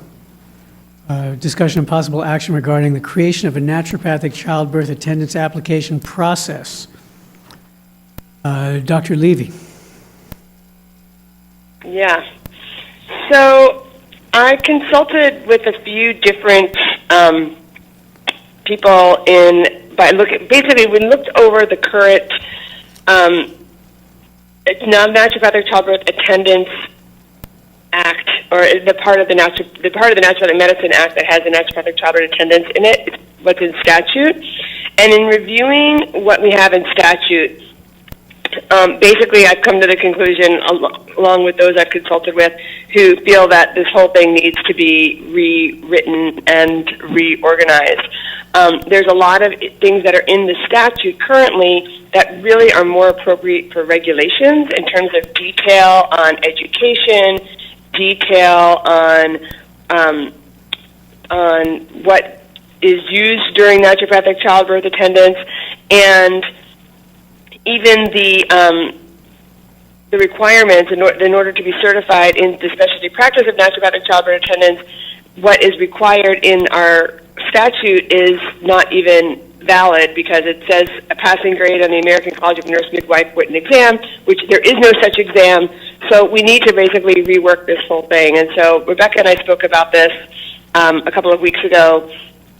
And Rebecca, correct me if I'm wrong, but I believe we left it that we were going to consult with our attorney in terms of how to write language. And again, this is something that would probably need to go into a holding pattern because I think it requires new legislation. We can't really write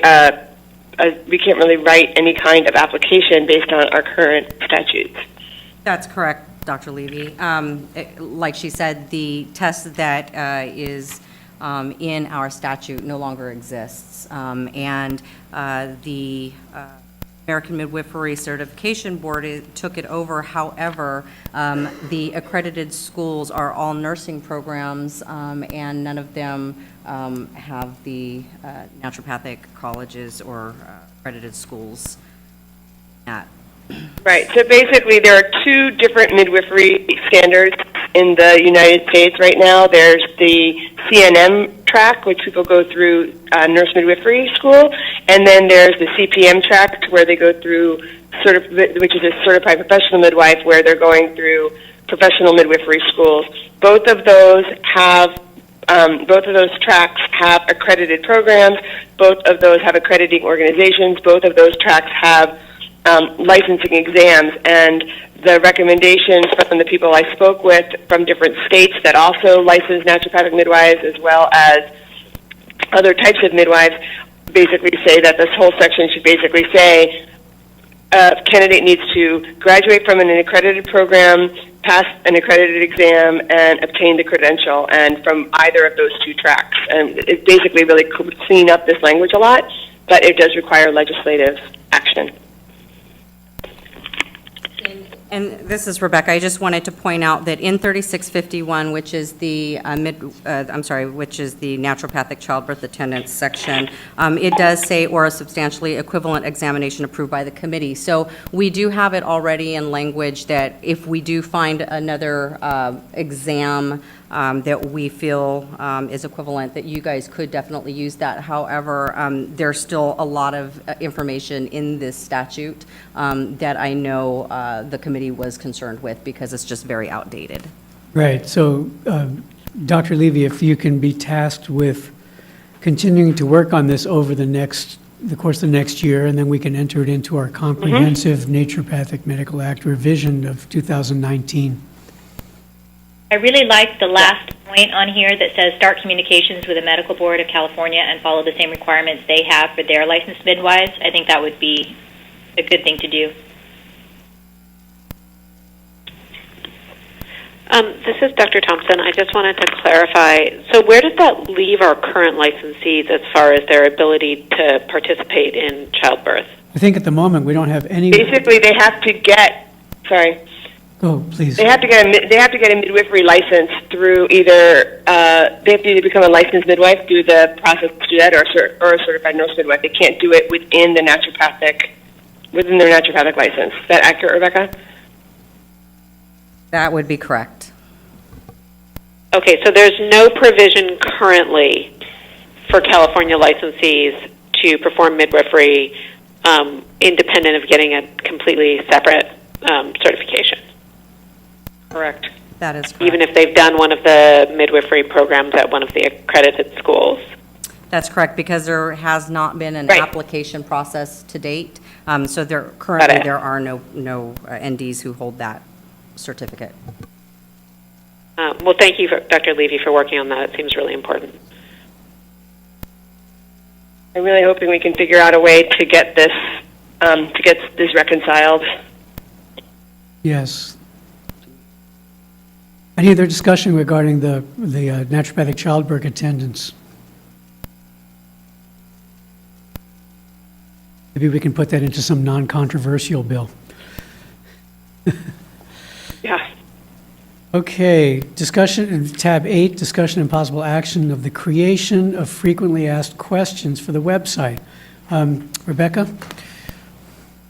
Great, thanks, Dr. Field. So what I did was in tab 8 and page 66, 67, and 68, and 69, I included some of the frequently asked questions that we currently have on our website. I also included on page 69, these are some frequently asked questions that I kind of reached out to some of our stakeholders, CNDA, as well as a couple of doctors that contact us frequently. And these were some of the commonly asked questions that they see a lot. So I don't know if you want to take a look at these and include them on the website, but it would definitely help in decreasing some of the calls that we get in our office.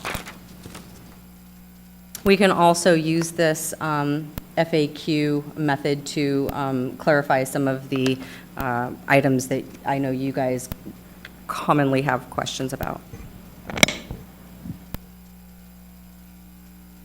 I had a couple suggestions, and this is Dr. D'Amico. I really liked this. I think as soon as possible, this sort of thing will cut down on a lot of calls to both us and the association. I might suggest on the third item that in the last sentence where it says, in some cases you may have to pay for naturopathic services and submit a claim, we might just want to say in most cases.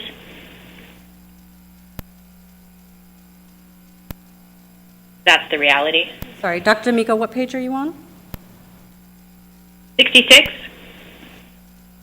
Oh, will my health insurance pay? Uh-huh. It's not in some cases, it's in most cases, you'll have to pay for naturopathic services and then submit a claim to your insurance company. I don't know anyone that bills insurance directly in California at all.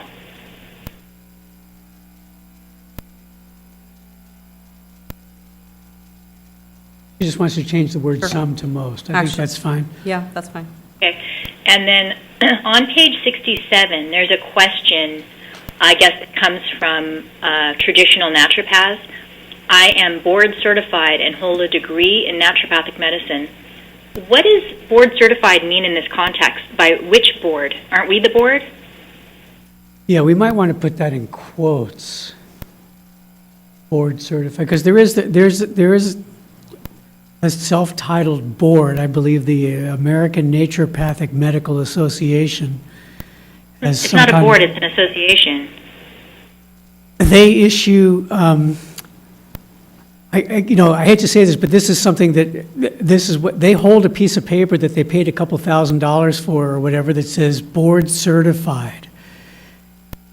And that's what, we have to spell out to the public that this board isn't recognized by any medical board certifying authority, in any way, not by any medical doctor board, not by any naturopathic medical board, not by any osteopathic or chiropractic medical boards.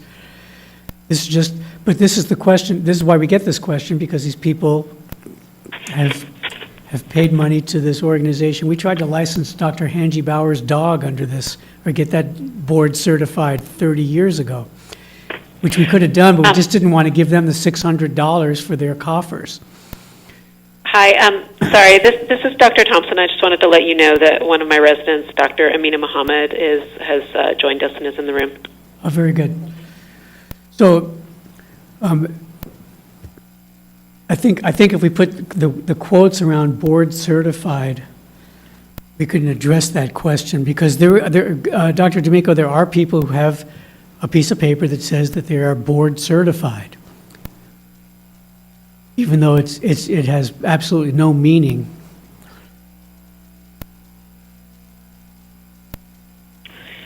Yep, whatever you guys think. I just had that question when I read it. I didn't even understand it. If we just put quotes around board certified, I think that'll help clarify. Sure. You might also mention that there is no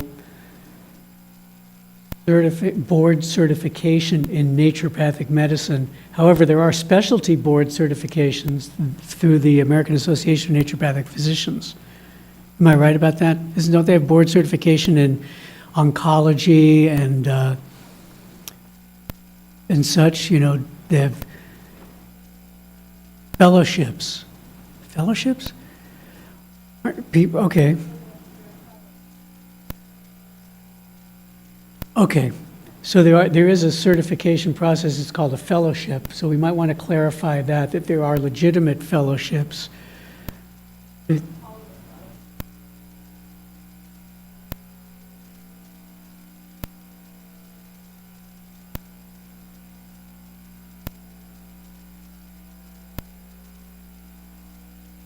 Right. The comment is that in, for example, the naturopathic oncology group, there is a certification exam administered by the board of the Oncology Naturopathic Association. So, I mean, that sort of translates to board certification, but maybe we'll get some more clarification so that our language is perfect. But the fact is that this question is coming from unlicensable people who label themselves as naturopathic doctors with education that does not meet the qualifications of the Act. And then on the last page, common frequently asked questions, on page 69,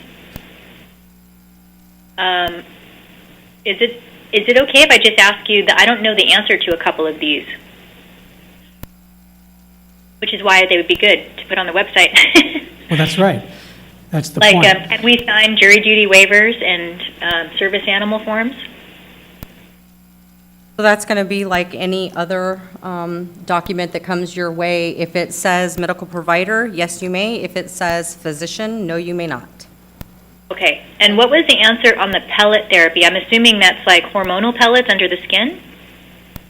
I'm guessing that that's what it is. Some of these questions came from CNDA.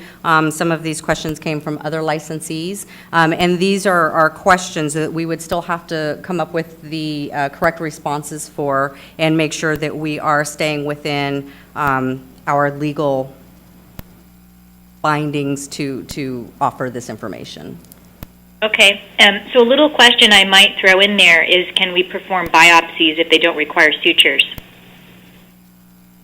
There's another question for you, Rebecca. There's another question for you, Sabina. I'm going to put you to work now. And you can call the legislature and go, would you guys please clean this up and just make it simple for these people? This is Dr. Thompson. Yes, Dr. Thompson. From a practical standpoint, how are we going to move forward with verifying that the answers to these questions are correct prior to putting them up on the website? These will all be vetted through legal.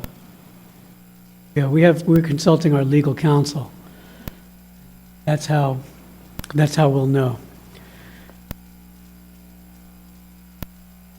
So, in that case, once it's up on the website, if there's an action taken against a licensee for embedding hormonal pellets, if legal counsel has determined that that is within our scope of practice, then that enters into the legal status of that practitioner's practice, or if there's an action.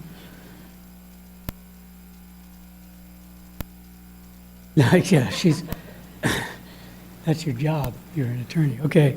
All right. Any other questions regarding these? And if there are any other, this is something that anybody could submit to Rebecca at any time, that we don't need to have a meeting to have Rebecca address a question. Clearly, these things have been submitted by by various licensees, by the state association, et cetera.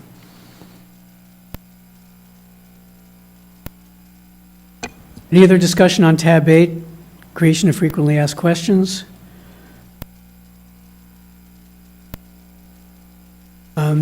We have agenda items for future meetings, and I think Dr. D'Amico had an agenda item, which was the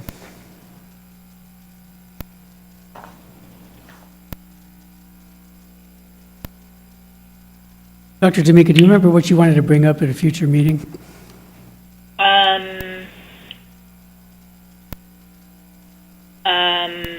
So here's my list. General anesthetics might need to be included for naturopathic medical assistants.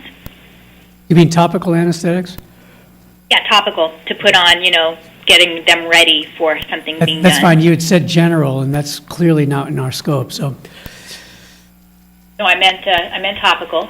very good. I don't know, I really would like to talk about our ability to discount our services for people who are lower income, or to put packages together and so forth. I've requested this a couple times, but I'm not really sure what the status is.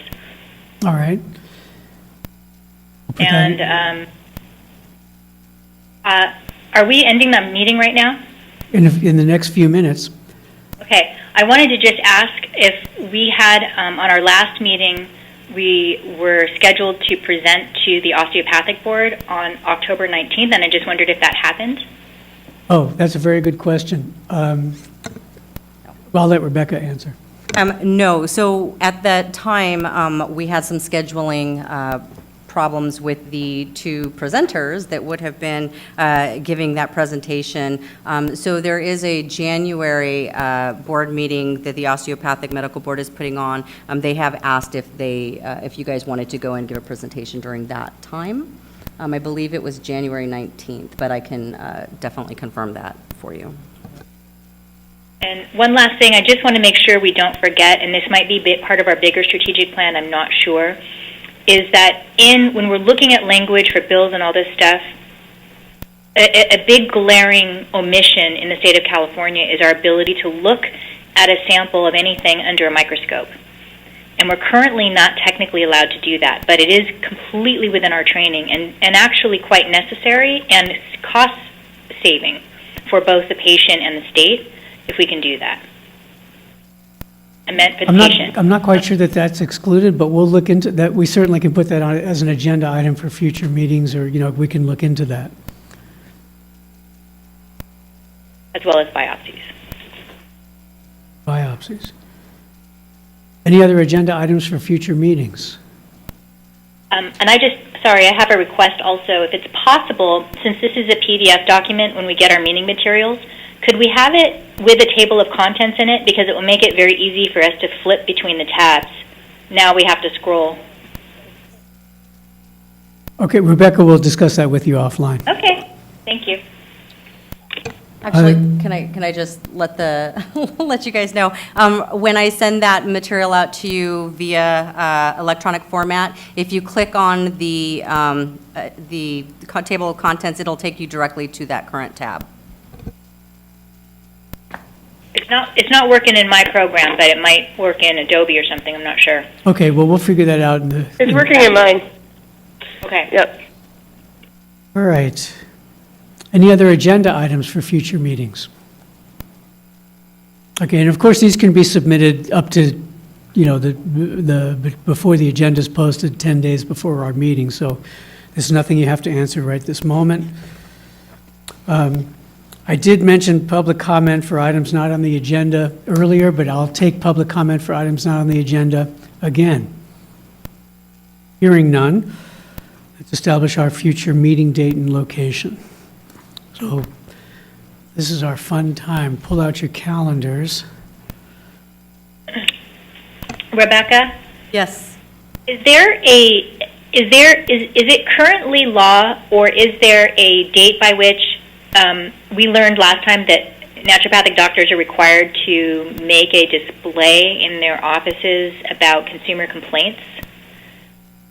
What's the status of that? Is there like a standard sign, or when does that come into effect? So currently, we don't have any regulations for that. We came up with some regulatory language, and that still has to go through the regulatory process. Okay. If you so wish to put that up in your office, though, you definitely may. And if you'd like to get in touch with me offline, I can give you kind of what is in statute. General BMP statute. Okay, if it's not required, I'm going to wait. Thank you. Okay, looking at future meetings, today being December. Does March 19th still, you guys came up with that date during our last meeting? There it is. But I just want to make sure that that is still okay with everybody's schedule. What was the day, March what? Monday, March 19th.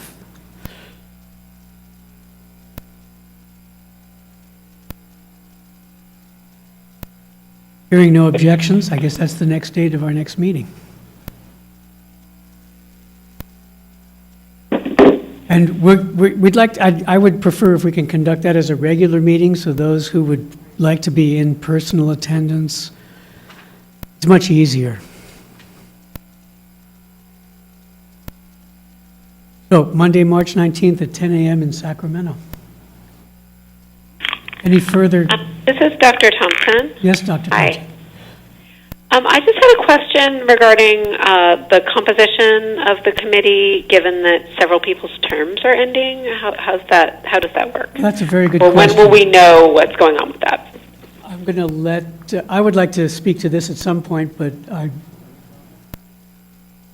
Okay, Rebecca. so if you are a governor appointee, which everybody right now on this board is, the governor's office will contact you when you are getting close to your term ending, and they will, just like they did with Dr. Field and I believe Dr. Levy, let you stay your grace period. You have a 1-year grace period that the governor's office will go and try to find a replacement for you and your position.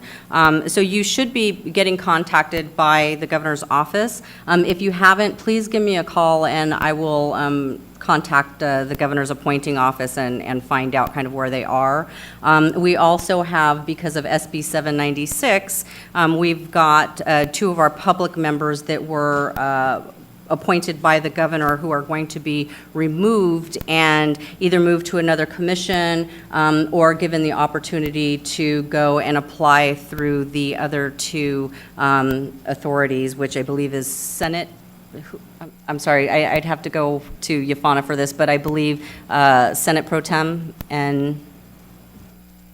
So what happened is that in the passage of 796 last year, the legislature took back the appointment privilege for 2 of our members from the governor's office.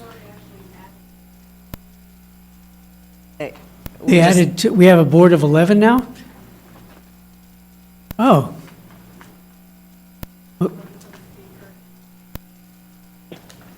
Okay, so apparently the Speaker of the Assembly now has the opportunity to appoint a member to the Naturopathic Medical Committee, and so does the Chairman of the Senate Rules Committee have an opportunity to appoint a member to the Naturopathic Medical Committee.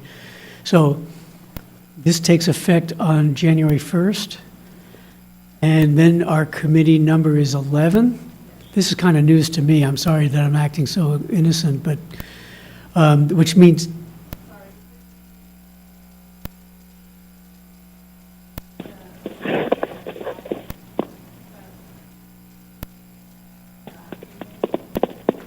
So apparently there was an intent to change over, as I was just suspecting earlier, that 2 of the governor's appointees were then going to be appointed by the legislature, but apparently there was a language error and they created 2 additional positions. So now we have a committee of 11, which is not that favorable because it just becomes more difficult to obtain a quorum. Which means that our committee members, who I want to thank for their diligence in making these meetings, we have one of the best attendance records of any commission or board in the department. But it's crucial now that we all attend each one of these meetings in order to be able to make quorum. If we're now, as of January 1st, authorized to have 11 members, those appointments probably won't be made for another 6 months. So we're missing members. Now, Yafana's going to come and address us and clarify everything. Yeah, actually, I think maybe there was some clarifying text. So hang on one second.